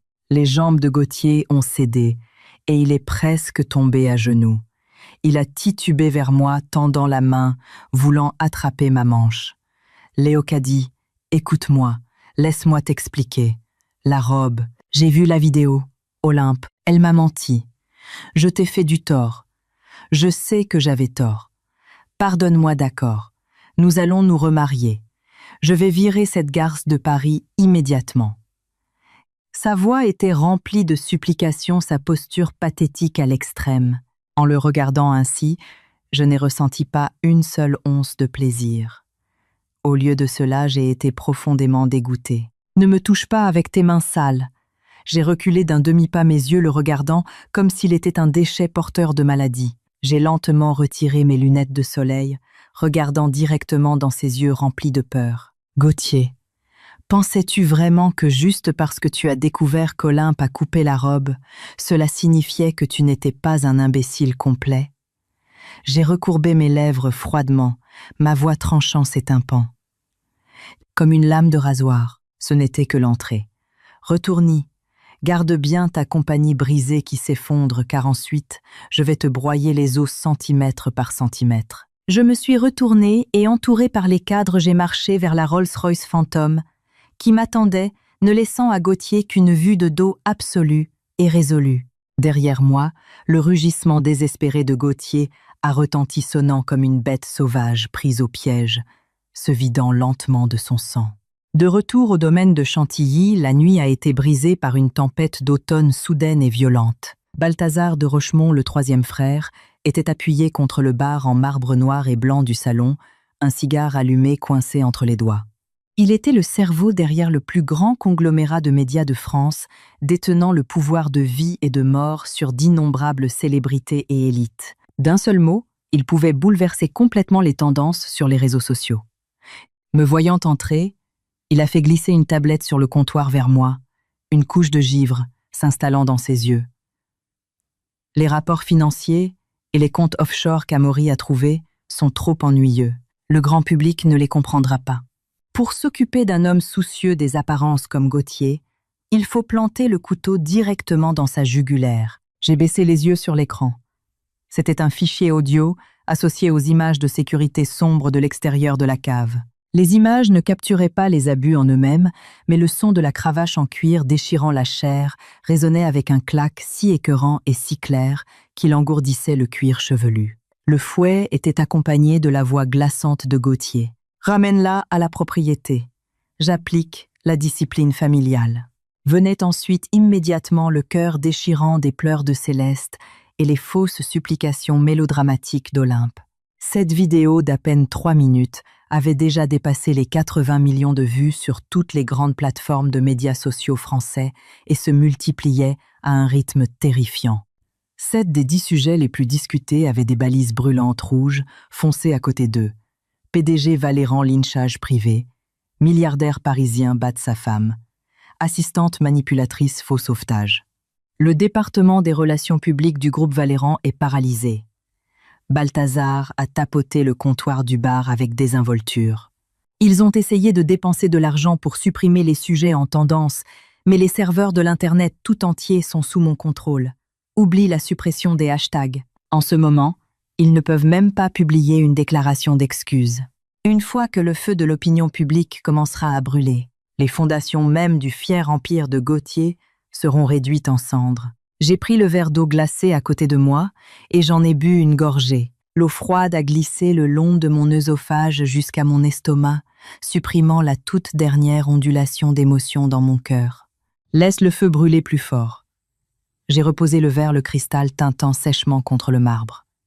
Diffuse la nouvelle qu'il met en gage ses actions pour sauver les meubles demain. Je veux que les petits porteurs du groupe Valéran déclenchent une vente massive façon mouvement de panique à la seconde exacte où la bourse de Paris ouvrira demain matin. Balthazar a étiré ses lèvres en un sourire et a claqué des doigts. À tes ordres. 2, 2, 2, 2, 2, 2, 2. Cette nuit-là, personne dans le monde des affaires parisiens n'a dormi. Tôt, le lendemain matin, les portes de la salle de conférence au dernier étage du groupe Valéran ont été violemment poussées par plusieurs membres du conseil d'administration aux cheveux gris. Gauthier était affalé dans le fauteuil du PDG, le menton couvert d'une barbe rude, son costume sur mesure froissé et collant à son corps. Une nuit entière d'appels téléphoniques, de bombardements et de relances bancaires l'avait vidé de chaque once de fierté. Fracas. Un lourd cendrier en cristal a été fracassé juste au pied de Gauthier. Des éclats de verre ont volé partout. Gauthier Valéran, regarde ce que tu as fait. Le plus gros actionnaire du groupe Valéran, qui était aussi le propre oncle de Gauthier, a pointé son doigt sur son nez et a juré furieusement. À cause de ta maîtresse imprésentable, l'action du groupe Valéran a ouvert en baisse limite. Des milliards d'euros de valeurs marchandes se sont évaporés entièrement en une demi-heure. Les banques nous ont coupé le crédit. Les fournisseurs bloquent le hall en réclamant leur argent. Tu as détruit des générations de sang et de sueur de la famille Valéran. Mon oncle, je vais trouver un moyen de réunir l'argent. La voix de Gauthier était rauque alors qu'il essayait de s'expliquer. Réunir de l'argent. Avec quoi vas-tu le réunir? Les actions que tu as entre les mains valent moins que du papier toilette en ce moment. Le vieil actionnaire a claqué lourdement une résolution conjointe sur le bureau. Le conseil d'administration a voté à l'unanimité ta révocation du poste de PDG. Fous le camp de ce bâtiment tout de suite et va réparer le bordel que tu as créé. Si le groupe Valéran fait faillite, je te tiendrai pour seul responsable. En regardant la résolution estampillée de sceau rouge vif, la pomme d'Adam de Gauthier a bougé avec une difficulté extrême. Il avait perdu. Il avait perdu de façon totale et absolue, sans aucune capacité de riposter. Il est sorti de la tour Valéran comme un mort-vivant. Il a été accueilli de front par les flashs des appareils photos et les microphones d'innombrables journalistes. Les gardes du corps se sont battus désespérément pour l'escorter dans une voiture. À l'extérieur de la fenêtre, de petits investisseurs furieux lui jetaient des œufs pourris et des ordures. Le jaune d'œuf collant a coulé sur le pare-brise, bloquant toute sa vision. De retour dans sa villa privée de la banlieue ouest, Gauthier a poussé la porte et a percuté Olympe de plein fouet. Elle tenait 2 grandes valises, Hermès l'air paniqué et prête à partir. En voyant l'état ruiné de Gauthier, un éclair de dégoût a traversé les yeux d'Olympe, mais elle l'a rapidement dissimulé avec de fausses larmes. « Gauthier, tu es de retour. C'est trop chaotique dehors en ce moment. Les journalistes sont comme des fous. Partons à l'étranger pour faire profil bas pendant un moment d'accord. Nous reviendrons quand la tempête sera passée. » Elle parlait en essayant d'attraper la main de Gauthier. Gauthier a baissé les yeux, son regard tombant sur sa valise à moitié ouverte. Elle était bourrée de liasses d'euros, de lingots d'or et des bijoux en émeraude qui avaient initialement appartenu à Léocadie. Les coins de la bouche de Gauthier ont tressailli, laissant échapper un rire tragique à vous glacer le sang. Il a soudainement bondi, sa main se refermant violemment sur la gorge d'Olympe, plaquant tout son corps contre le mur froid. Ses articulations sont devenues blanches sous l'effet de la force excessive. Menteuse. Tu as détruit mon entreprise, tu as détruit ma vie, et maintenant tu veux prendre mon argent et t'enfuir. Les yeux de Gauthier étaient cramoisis comme une bête acculée dans une impasse, les veines sur le dos de sa main saillante. Les yeux d'Olympe se sont révulsés alors qu'elle était étranglée. Ses mains griffaient désespérément le bras de Gauthier, ses jambes donnant des coups de pied dans le vide. « Sauve-moi !» Elle a extirpé des syllabes brisées de sa gorge. Juste au moment où elle allait suffoquer, Gauthier a lâché prise, la jetant de côté comme un morceau de viande pourrie puante. Olympe s'est effondrée dans une flaque de boue sur le sol, se tenant la gorge et toussant violemment, cherchant avidement de l'air.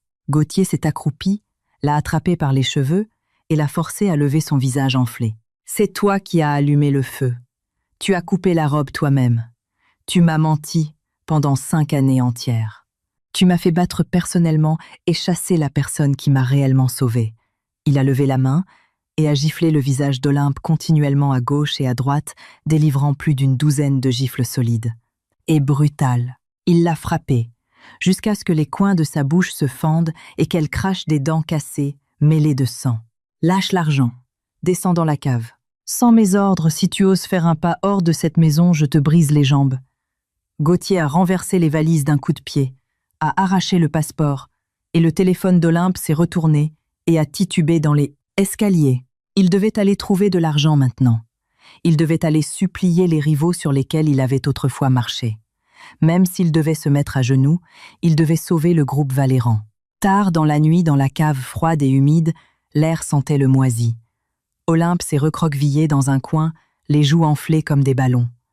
Elle mordillait ses ongles arrachés, les yeux remplis d'un ressentiment venimeux. Elle savait que Gauthier était fini.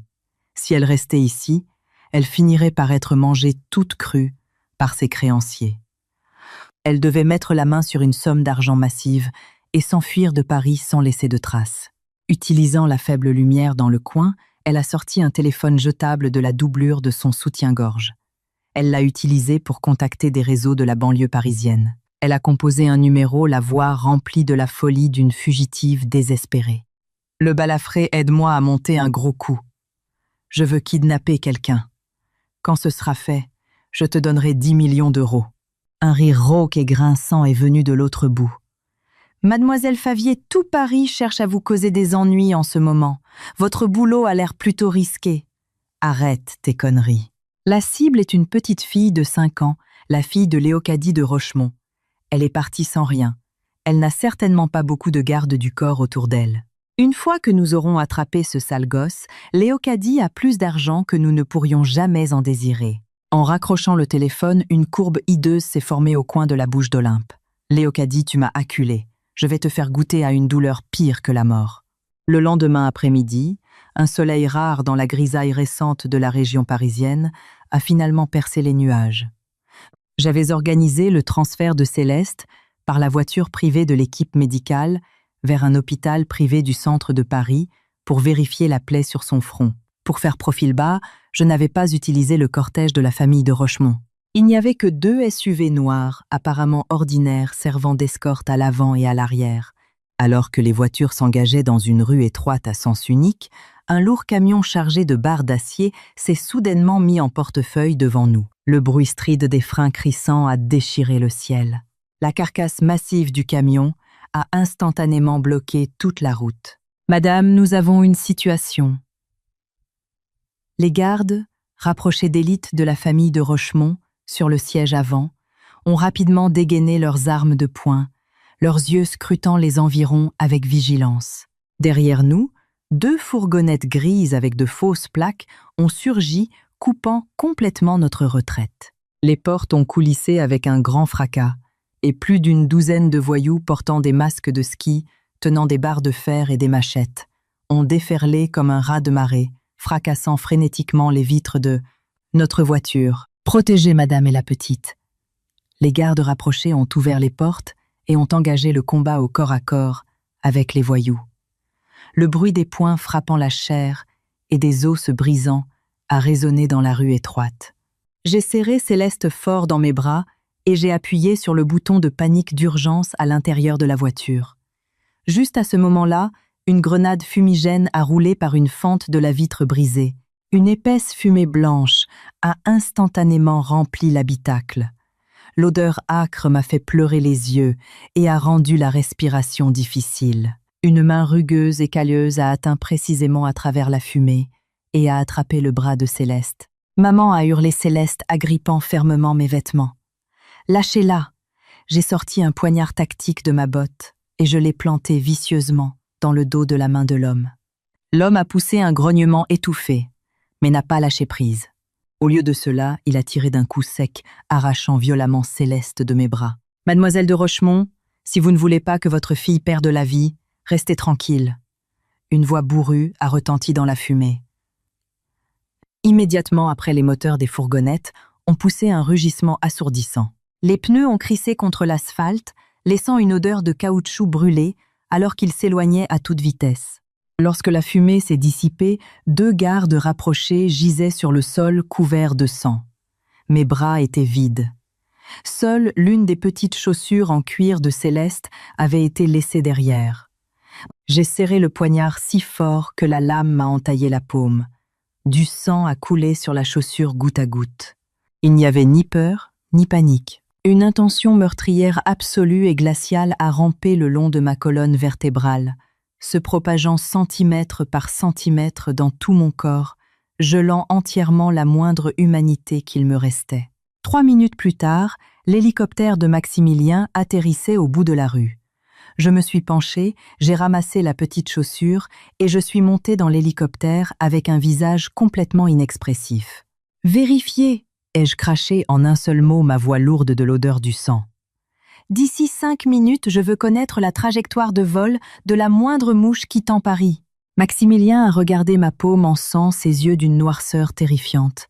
Il a sorti une radio et a émis l'ordre d'élimination de plus haut niveau de la famille. Initier le protocole Skynet. Verrouiller chaque accès terrestre maritime et les aéroports de la région parisienne. Déployer les 3 escouades d'anciens des forces spéciales qui se reposent actuellement. Lourdement armés, larguez-les sur Paris. Alors que l'hélicoptère naviguait à travers les nuages, le téléphone dans ma poche a vibré. C'était un message vidéo d'un numéro inconnu. En cliquant sur la vidéo, l'arrière-plan montrait un entrepôt abandonné des vagues, s'écrasant contre du métal rouillé. Céleste était attachée à une chaise en bois cassé, une serviette enfoncée dans la bouche. Ses grands yeux étaient remplis de larmes terrifiées. Le visage d'Olympe, plâtré de fond de teint bon marché, est apparu à l'écran. Elle jouait avec un cutter pointu la pointe, traçant avec désinvolture le contour de la joue délicate de Céleste. « Léocadie, tu vois ton précieux bébé ?» Olympe a ri, comme une folle alliée. « Je te donne une demi-heure. Prépare 5 millions d'euros en billets usagés et non séquentiels, et un hors-bord avec le plein de carburant. Tu amènes l'argent seul au vieil entrepôt du port de Gennevilliers. Si tu oses appeler les flics ou amener une seule personne de plus, je lui découpe le visage en ruban. » La vidéo s'est coupée. J'ai jeté le téléphone de côté et j'ai utilisé des bandages médicaux pour envelopper ma main droite blessée couche par couche jusqu'à ce que ma paume cesse de saigner. « Frère. » J'ai regardé Maximilien assis en face de moi. « Laisse-moi y aller seul. » Les sourcils de Maximilien se sont profondément froncés.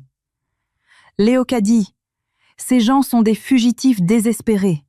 C'est trop dangereux pour toi d'y aller seul. » Elle me doit bien ça. J'ai sorti un pistolet Browning argenté sur mesure de mon étui, tirant habilement la culasse en arrière pour chambrer une balle. Le cliquetis métallique net a résonné dans la cabine. Je vais personnellement lui briser les os. L'ancien entrepôt du port de Gennevilliers. L'air était empli de l'odeur de pourriture, de l'eau fluviale, d'huile moteur et de rouille. Des vents violents soulevaient le sable et le gravier frappant les conteneurs d'expédition abandonnés avec des bruits sourds. Portant un sac de sport noir, mes bottes tactiques ont crissé contre le sol alors que je marchais délibérément dans l'intérieur caverneux de l'entrepôt. Olympe se tenait sur une passerelle en fer rouillé au 2e niveau, flanquée de 4 voyous costauds portant des fusils à canoncier. Céleste était attachée à un pilier au bord de la passerelle. La moindre lutte pouvait la faire tomber de 10 mètres de haut sur le sol. En me voyant entrer, seul Olympe a poussé un rire perçant qui a résonné de façon irritante dans l'entrepôt vide. « Léocadie, tu es vraiment venue. » Olympe tremblait d'excitation, pointant le bout de sa lame vers le sac de sport dans ma main. « Où est l'argent ? Lance-le ici. » Je me suis arrêtée net, la regardant froidement d'en bas. J'ai lâché la poignée. Le sac de sport a heurté le sol en béton couvert de poussière avec un bruit sourd. La fermeture éclair a éclaté, révélant des liasses de billets d'euros. Les yeux des voyous se sont instantanément illuminés. Leurs regards avides se sont fixés sur le sac. « L'argent est là !» J'ai légèrement levé le menton, ma voix, perçant à travers le vent hurleur, atteignant clairement les oreilles de tout le monde. « Laisse l'enfant partir. » Olympe a dégluti avidement, mais le venin dans ses yeux s'est fait encore plus dense. Elle a attrapé Céleste par les cheveux, pressant la lame du cutter juste contre la veine jugulaire de Céleste. « La laisser partir dans tes rêves. » Le visage d'Olympe s'est tordu d'une jalousie et d'une folie extrême. « Léocadie, pourquoi es-tu née héritière milliardaire? Pourquoi as-tu pu détruire si facilement tout ce que je me suis tant battue pour voler Gauthier? Cet idiot m'a abandonné. Tu pensais que j'allais juste laisser passer ça. Que veux-tu? Mes yeux étaient calmes, comme si je regardais un cadavre faire ses derniers adieux. Mets-toi à genoux, a hurlé Olympe d'une voix rauque. Mets-toi à genoux et rampe devant moi tout de suite. Supplie-moi. Dis que toi, Léocadie de Rochemont, tu n'es qu'une merde absolue. Pour chaque révérence que tu feras, je ferai une entaille sur son visage jusqu'à ce qu'il soit déchiqueté. Je veux que tu regardes ce monstre hideux pour le reste de ta vie et que tu vives dans un regret éternel. Céleste secouait la tête, désespérément gémissant, essayant de se libérer. La lame pressée contre son cou attirait une fine ligne de sang. Mon regard s'est posé sur cette ligne rouge aveuglante. C'était la goutte d'eau qui faisait déborder le vase. J'ai laissé échapper un léger soupir. Mes longs doigts pâles se sont posés sur les boutons de mon trench coat, déboutonnant lentement le coupe-vent noir et le laissant tomber sur le sol. Olympe, la plus grande erreur que tu as commise dans cette vie n'a pas été de comploter contre Gauthier. J'ai levé les yeux. Il n'y avait pas de colère dans mon regard, seulement l'indifférence absolue de quelqu'un regardant un objet inanimé. C'est d'avoir cru que tu pouvais utiliser les petites ruses minables d'une maîtresse éconduite pour me faire chanter. À la seconde même où mes mots sont tombés, un faisceau laser rouge aveuglant a jailli directement à travers le toit brisé de l'entrepôt, se verrouillant parfaitement au centre du front d'Olympe.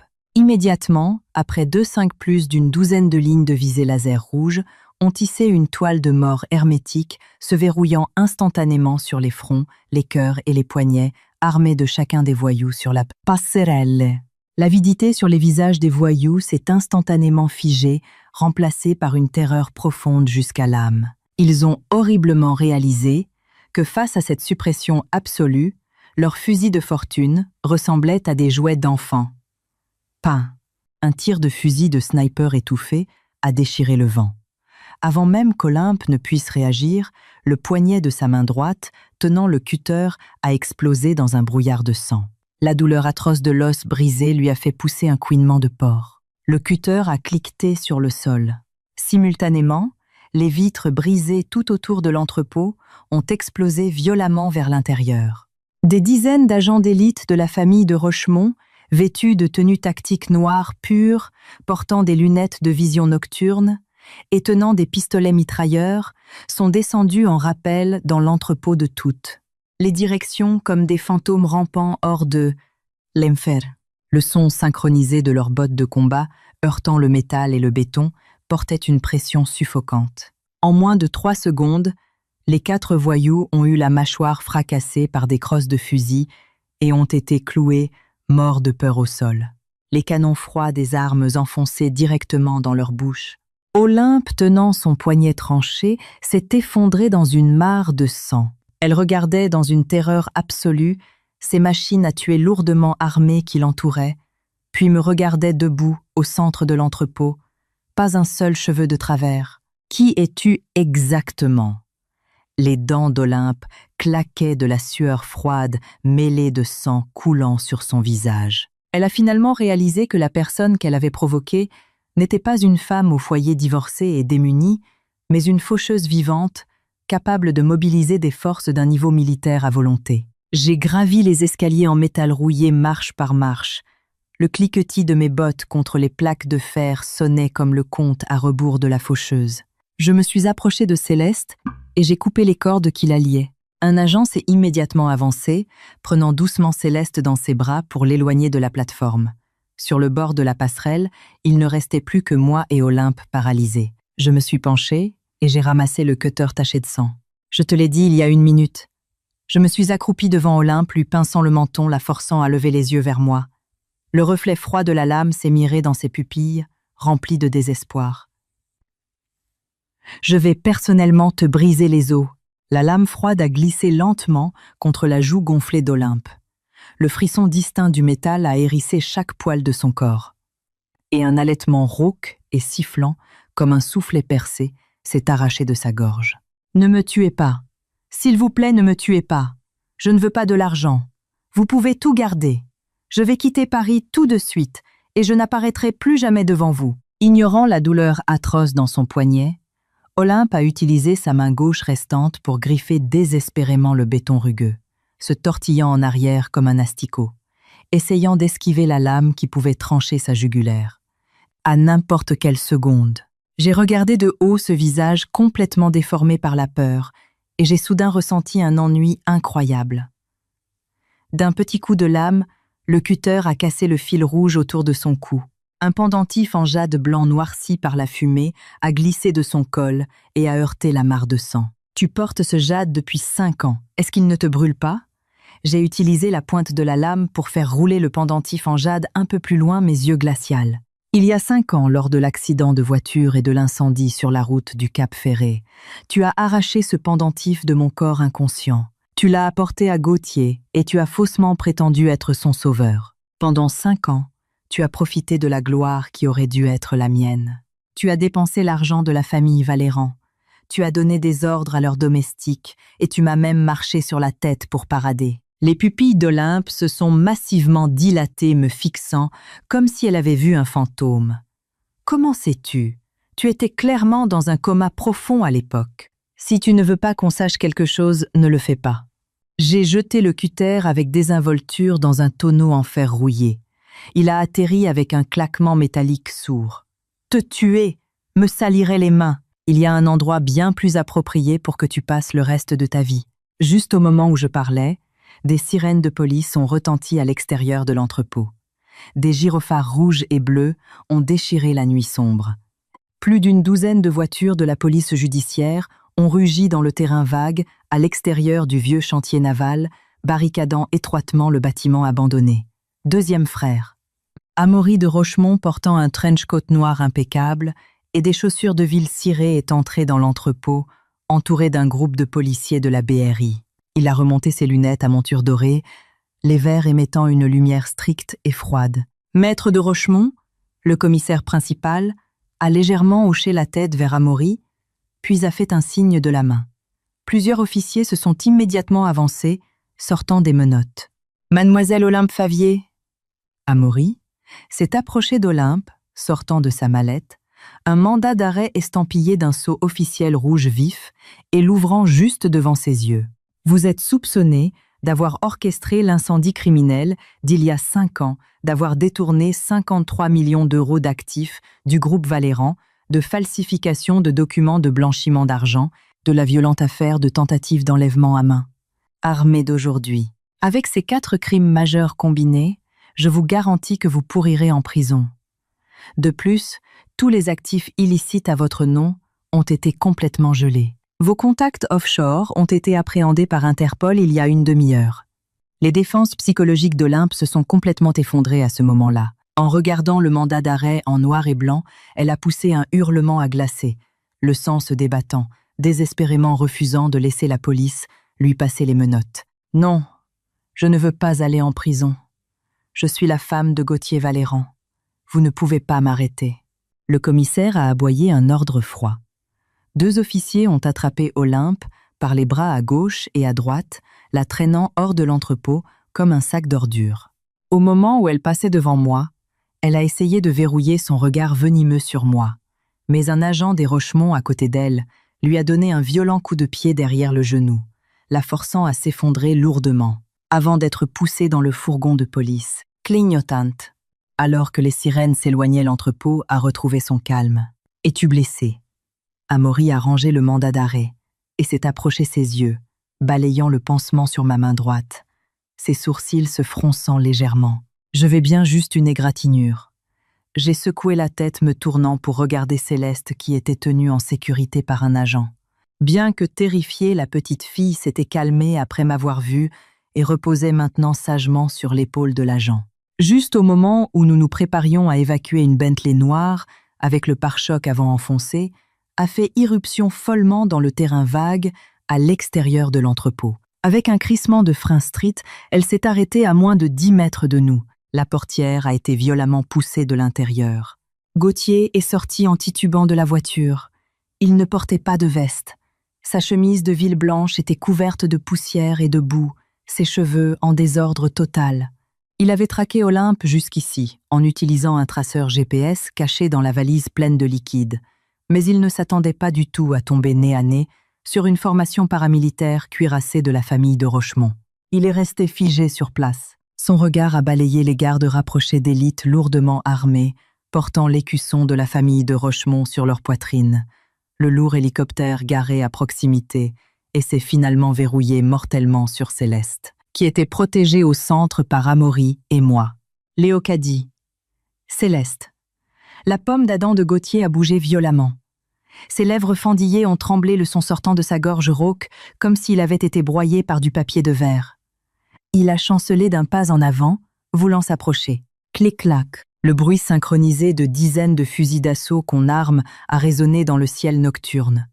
Des dizaines de canons noirs ont instantanément pivoté, visant carrément la tête de Gauthier. S'il osait faire ne serait-ce qu'un demi-pas en avant, il serait transformé en passoire.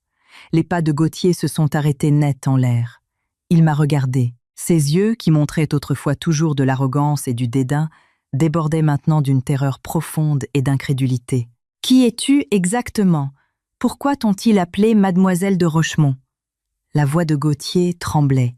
Bien qu'il fût un imbécile après avoir gravi les échelons de l'entreprise parisienne pendant tant d'années, il lui était impossible de ne pas reconnaître l'écusson de la famille au sommet de la hiérarchie financière. De Rochemont. Amaury a ricané, faisant un pas en avant pour me bloquer. Monsieur Valéran, faisons à nouveau les présentations. Devant vous se tient l'unique héritière de la famille de Rochemont, la véritable perle de la dynastie de Rochemont. Elle est aussi l'investisseuse anonyme qui a orchestré à elle seule la fusion de la Défense il y a 5 ans, celle qui a sauvé le groupe Valéran de la faillite. Cette phrase a été comme un coup de tonnerre, frappant directement le crâne de Gauthier. Son fier empire commercial, la confiance qui lui faisait croire qu'il contrôlait tout, se sont transformés en une vaste blague en un instant. Il s'avérait que les ressources de premier ordre pour lesquelles il s'était évertué à grimper l'échelle sociale avaient dormi sur l'oreiller juste à côté de lui tout ce temps. Il s'avérait que la fable femme au foyer dont il pensait qu'elle ne pourrait pas survivre sans lui était la véritable faiseuse de rois qui pouvait réduire le groupe Valéran en poussière d'un claquement de doigts. Impossible, c'est impossible. Gauthier s'est agrippé la tête. Ses genoux ont cédé et il est tombé lourdement à genoux sur le gravier rugueux. Les pierres tranchantes ont percé son pantalon de costume, du sang suintant de ses genoux, mais il semblait incapable de ressentir la douleur. « Léocadie, tu m'as menti. Pourquoi m'as-tu menti? Si tu m'avais dit ton identité plus tôt. Comment aurais-je pu? Comment aurais-je pu te rabaisser pour quelqu'un comme Olympe ?» J'ai dépassé l'épaule d'Amaury et j'ai lentement marché vers lui, m'arrêtant à 3 pas de Gauthier. Je l'ai regardé de haut. « Gauthier, tu me dégoûtes vraiment. Même maintenant, tu mesures encore tout avec de l'argent et du pouvoir. Si tu avais connu mon identité, tu remuerais la queue, en demandant grâce comme un chien me plaçant sur un piédestal. Mais ce ne serait pas de l'amour. Ce serait de la servilité. D'almour que salfortel fourte la courte et le queue. J'ai sorti de la poche de mon trenchcoat une boîte en velours noir déformée et endommagée par le feu. Je venais de la trouver dans la valise éparpillée d'Olympe, quand j'avais demandé aux gardes de nettoyer la scène. N'as-tu pas passé ton temps à dire qu'Olympe était ta sauveuse? N'as-tu pas battu ta propre femme et ta fille à moitié à mort juste pour la rembourser? J'ai serré la boîte, ma voix dénuée de toute chaleur. Gauthier, ouvre tes putains d'yeux et regarde bien. Qui t'a tiré de cette voiture qui explosait? J'ai jeté la boîte violemment au visage. La boîte a rebondi en s'ouvrant et une bague en argent noirci au bord fondu a roulé s'arrêtant juste près du genou de Gauthier. Le regard de Gauthier s'est posé sur la bague. Même si l'intérieur de l'anneau avait été roussi par une chaleur extrême, 2 séries d'initiales pouvaient encore être clairement distinguées. LD, GV Léocadie, de Rochemont Gauthier Valéran. C'était une paire d'alliances en argent toute simple que j'avais personnellement polie dans une vieille boutique d'orfèvre du Marais avant notre mariage. La bague pour homme assorti avait été jetée au fond de son tiroir parce qu'il prétendait qu'elle ne correspondait pas à l'image d'un PDG et il ne l'avait plus jamais portée. Mais cette bague pour femme, je l'avais traitée comme un trésor inestimable, la portant à mon annulaire gauche en permanence, jusqu'à cet incendie, il y a 5 ans. Gauthier a commencé à trembler violemment. Il a tendu la main, sa main tremblante, comme s'il touchait un fer rouge pour ramasser la bague. Les souvenirs fragmentés de cet incendie ont agi comme des lames de rasoir prises dans un ouragan, tranchant frénétiquement dans son cerveau. L'épave en feu de la voiture, la forte odeur d'essence, les portières écrasées bloquant ses jambes. Il se souvenait s'être débattu de désespoir à l'intérieur de la voiture, les flammes léchant ses vêtements. Juste au moment où sa conscience était sur le point de sombrer dans les ténèbres, à la toute dernière seconde, une paire de mains minces, mais couvertes de sang, avait désespérément agrippé le cadre brûlant de la portière, le traînant de force, loin du bord de la mort. Il se souvenait que, alors que la femme le tenait et roulait sur le remblai son dos, avait percuté lourdement une poutre transversale en feu. Il se souvenait de l'odeur âcre de chair brûlée. Quand il s'était réveillé, la personne assise près de son lit, pleurant à chaudes larmes, était Olympe. Olympe tenait le pendentif en jade ramassé sur les lieux, pointait du doigt les fausses marques de brûlure sur sa cuisse et était naturellement devenue sa sauveuse. Et Léocadie, Gauthier a relevé brusquement la tête, ses yeux injectés de sang me fixant. Les larmes ont instantanément rompu le barrage. Il avait enfin compris pourquoi, au cours de ces 5 dernières années de mariage, mon dos se couvrait de sueur froide, les jours de pluie me faisant si mal que je ne pouvais pas me tenir droite. Il avait enfin compris pourquoi, quand j'enlevais mes vêtements, il y avait une cicatrice de brûlure massive et horrible sur mon dos, que même les greffes de peau n'avaient pas pu effacer complètement. Cette cravache en cuir dans ta main dans la cave a frappé de plein fouet sur la colonne vertébrale, qui a jadis été écrasée par une poutre en feu pour te protéger. J'ai énoncé ce fait calmement, comme si je parlais de quelque chose de trivial qui n'avait rien à voir avec moi. 30 coups de fouet. Les 10 premiers ont chassé notre affection. Le 20e a chassé toute gratitude. Le 30e m'a pris la moitié de ma vie. Je me suis légèrement penchée, regardant son visage qui se tordait et se convulsait d'une douleur extrême. Gauthier, tu as personnellement pendu au chevron la plus grande bienfaitrice de ta vie, et tu l'as fouettée jusqu'à ce qu'elle dégouline de sang. Est-ce que cette sensation de mordre la main qui t'a sauvée est agréable?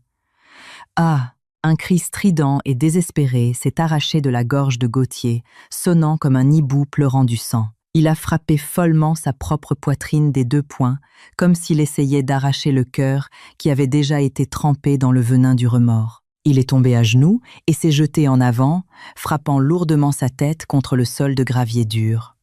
Boum! Boum! Boum! Boum! Le bruit de son front heurtant le sol était sourd et terrifiant. Du sang a coulé sur ses joues se mêlant à la saleté. Léocadie, j'avais tort. Je suis un animal. J'étais aveugle. Frappe-moi.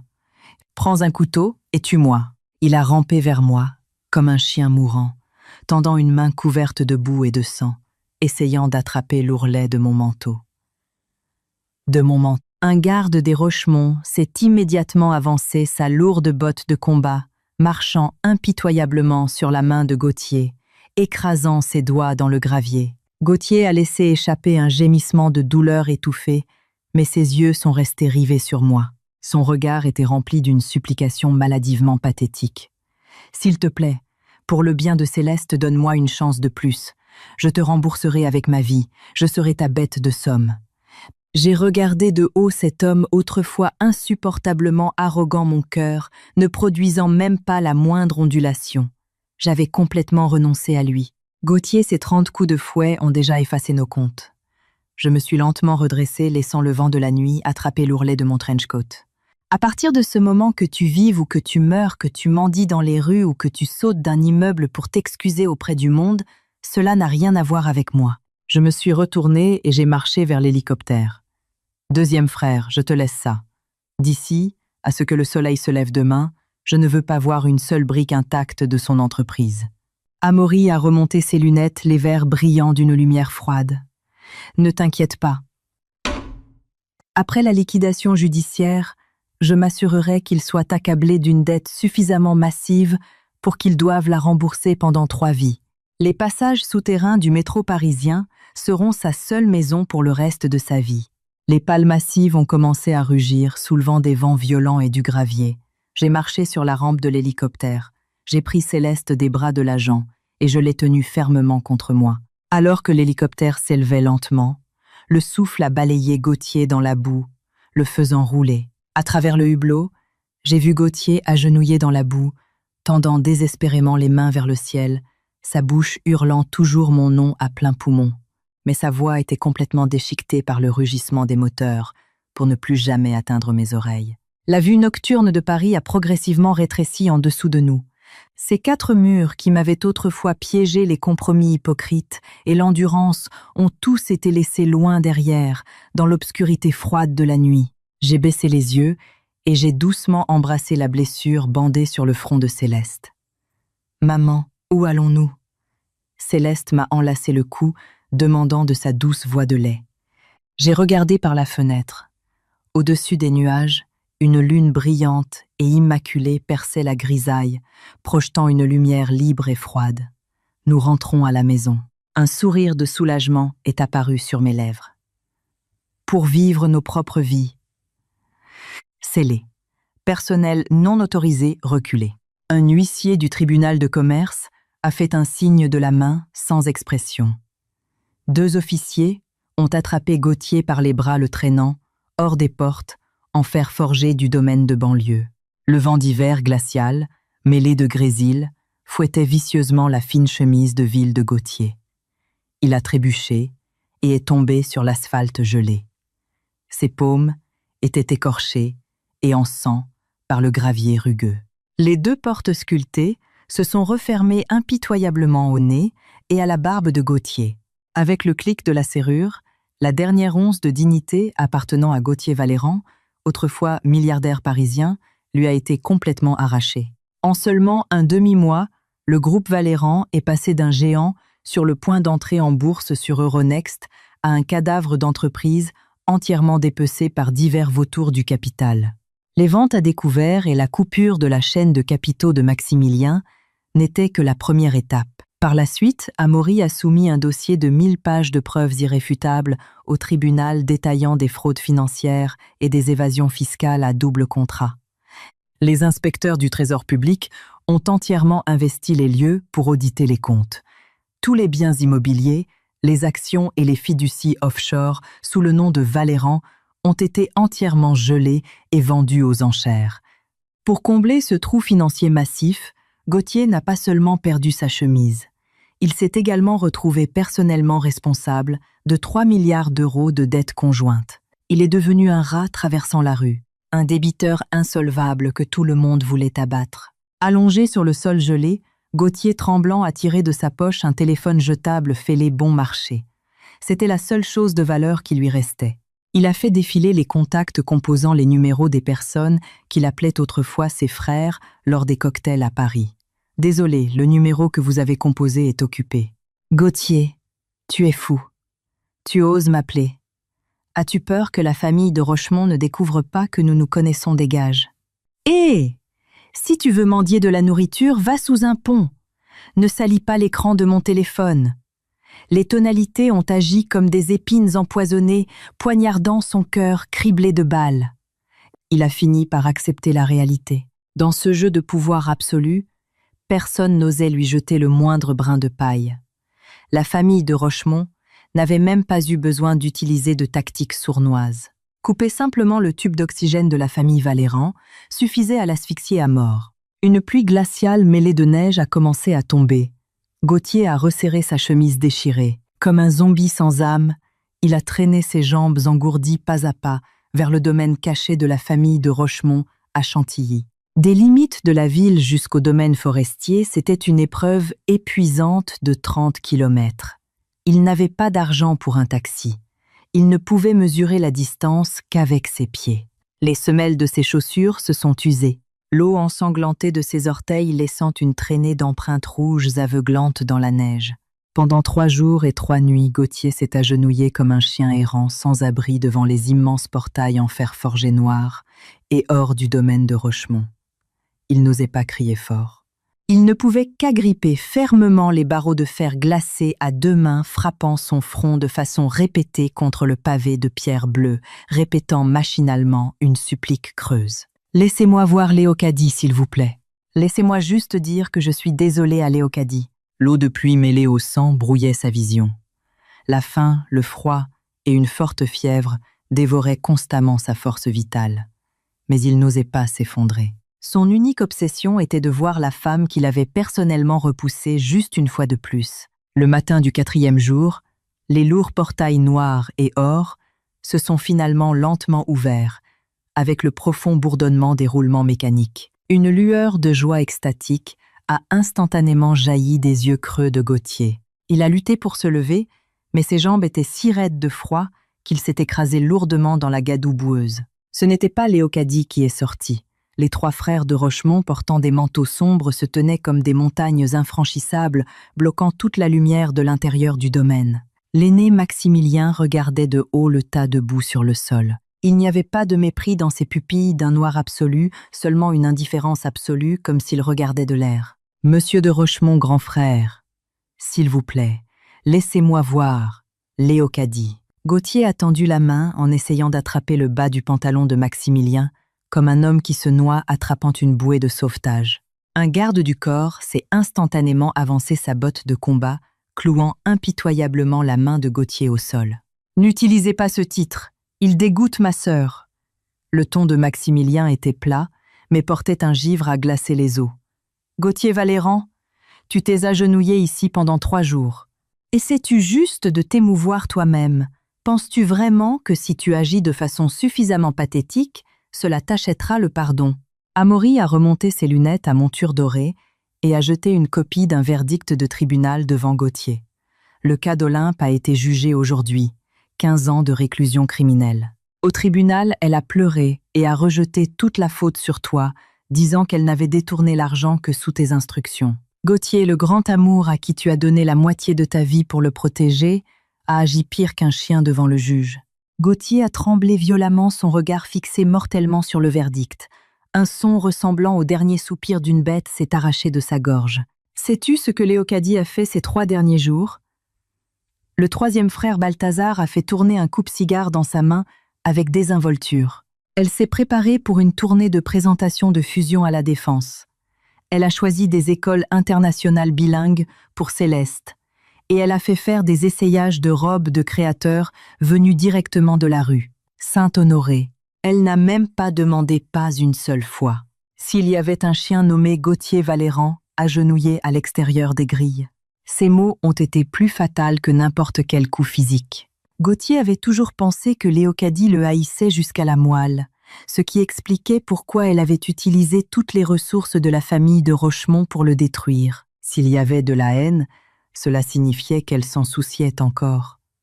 Mais maintenant, il avait enfin compris. Quand Léocadie avait dit que leur compte était effacé cette nuit-là, dans le chantier naval abandonné, elle voulait vraiment dire effacé. Elle l'avait dépouillé de tout ce qu'il possédait et l'avait ensuite complètement effacé de sa vie. Il n'était pas digne d'être son amant, et il n'avait même pas les qualifications pour être son ennemi. Dégage!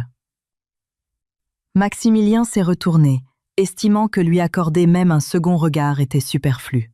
Si je vois ton ombre sur cette route de domaine demain matin, ça ne me dérangera pas que la région parisienne ait un cadavre sous X de plus mort dans un accident de la route. Les portails se sont refermés d'un coup sec.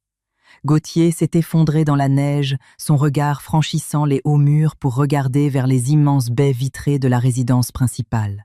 À travers la neige qui tombait, il a vaguement vu une silhouette familière se tenant sur le balcon du 2e étage. Léocadie portait de doux vêtements d'intérieur, en cachemire ses longs cheveux attachés avec désinvolture, tenant une tasse fumante de thé Earl Grey. Elle a jeté un coup d'œil vers les portails.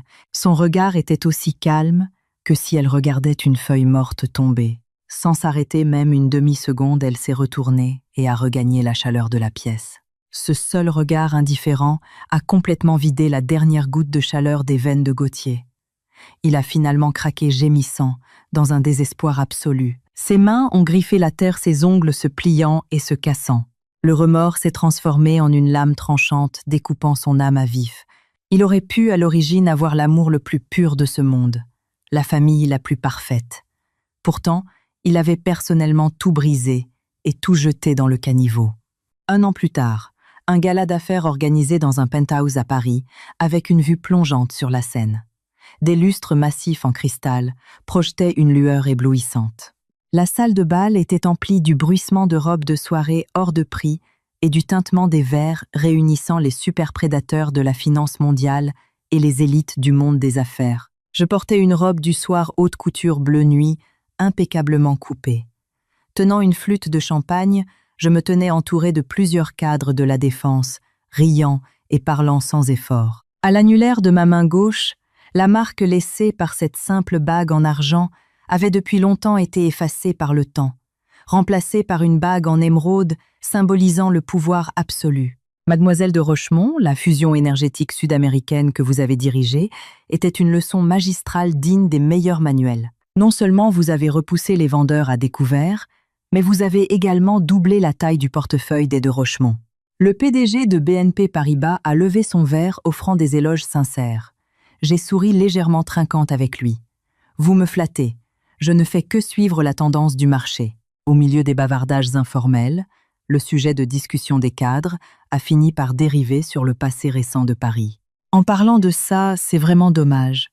À l'époque, ce hautain groupe Valéran a disparu comme par magie. Un milliardaire a secoué la tête et a soupiré. J'étais dans un quartier difficile, de la banlieue nord, l'autre jour. Devinez quoi?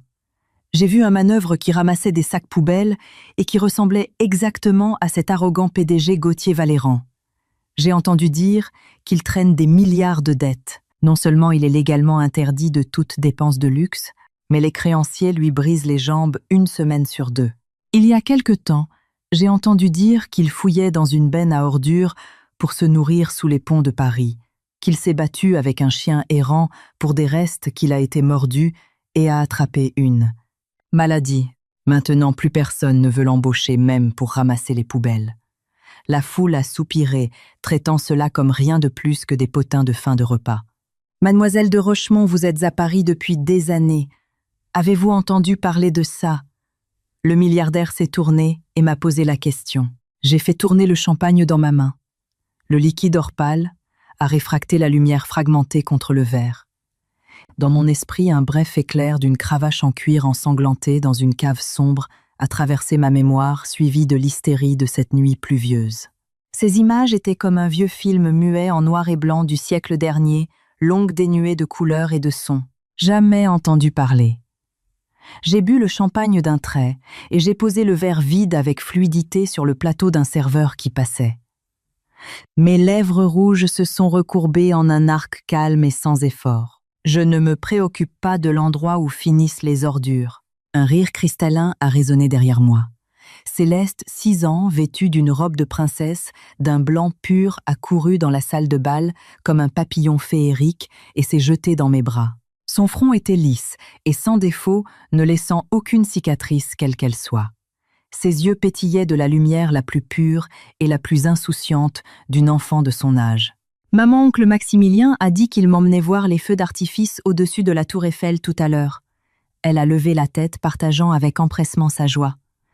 Je me suis penchée et je l'ai prise dans mes bras, mes doigts peignant doucement ses cheveux soyeux, et j'ai embrassé sa joue rose.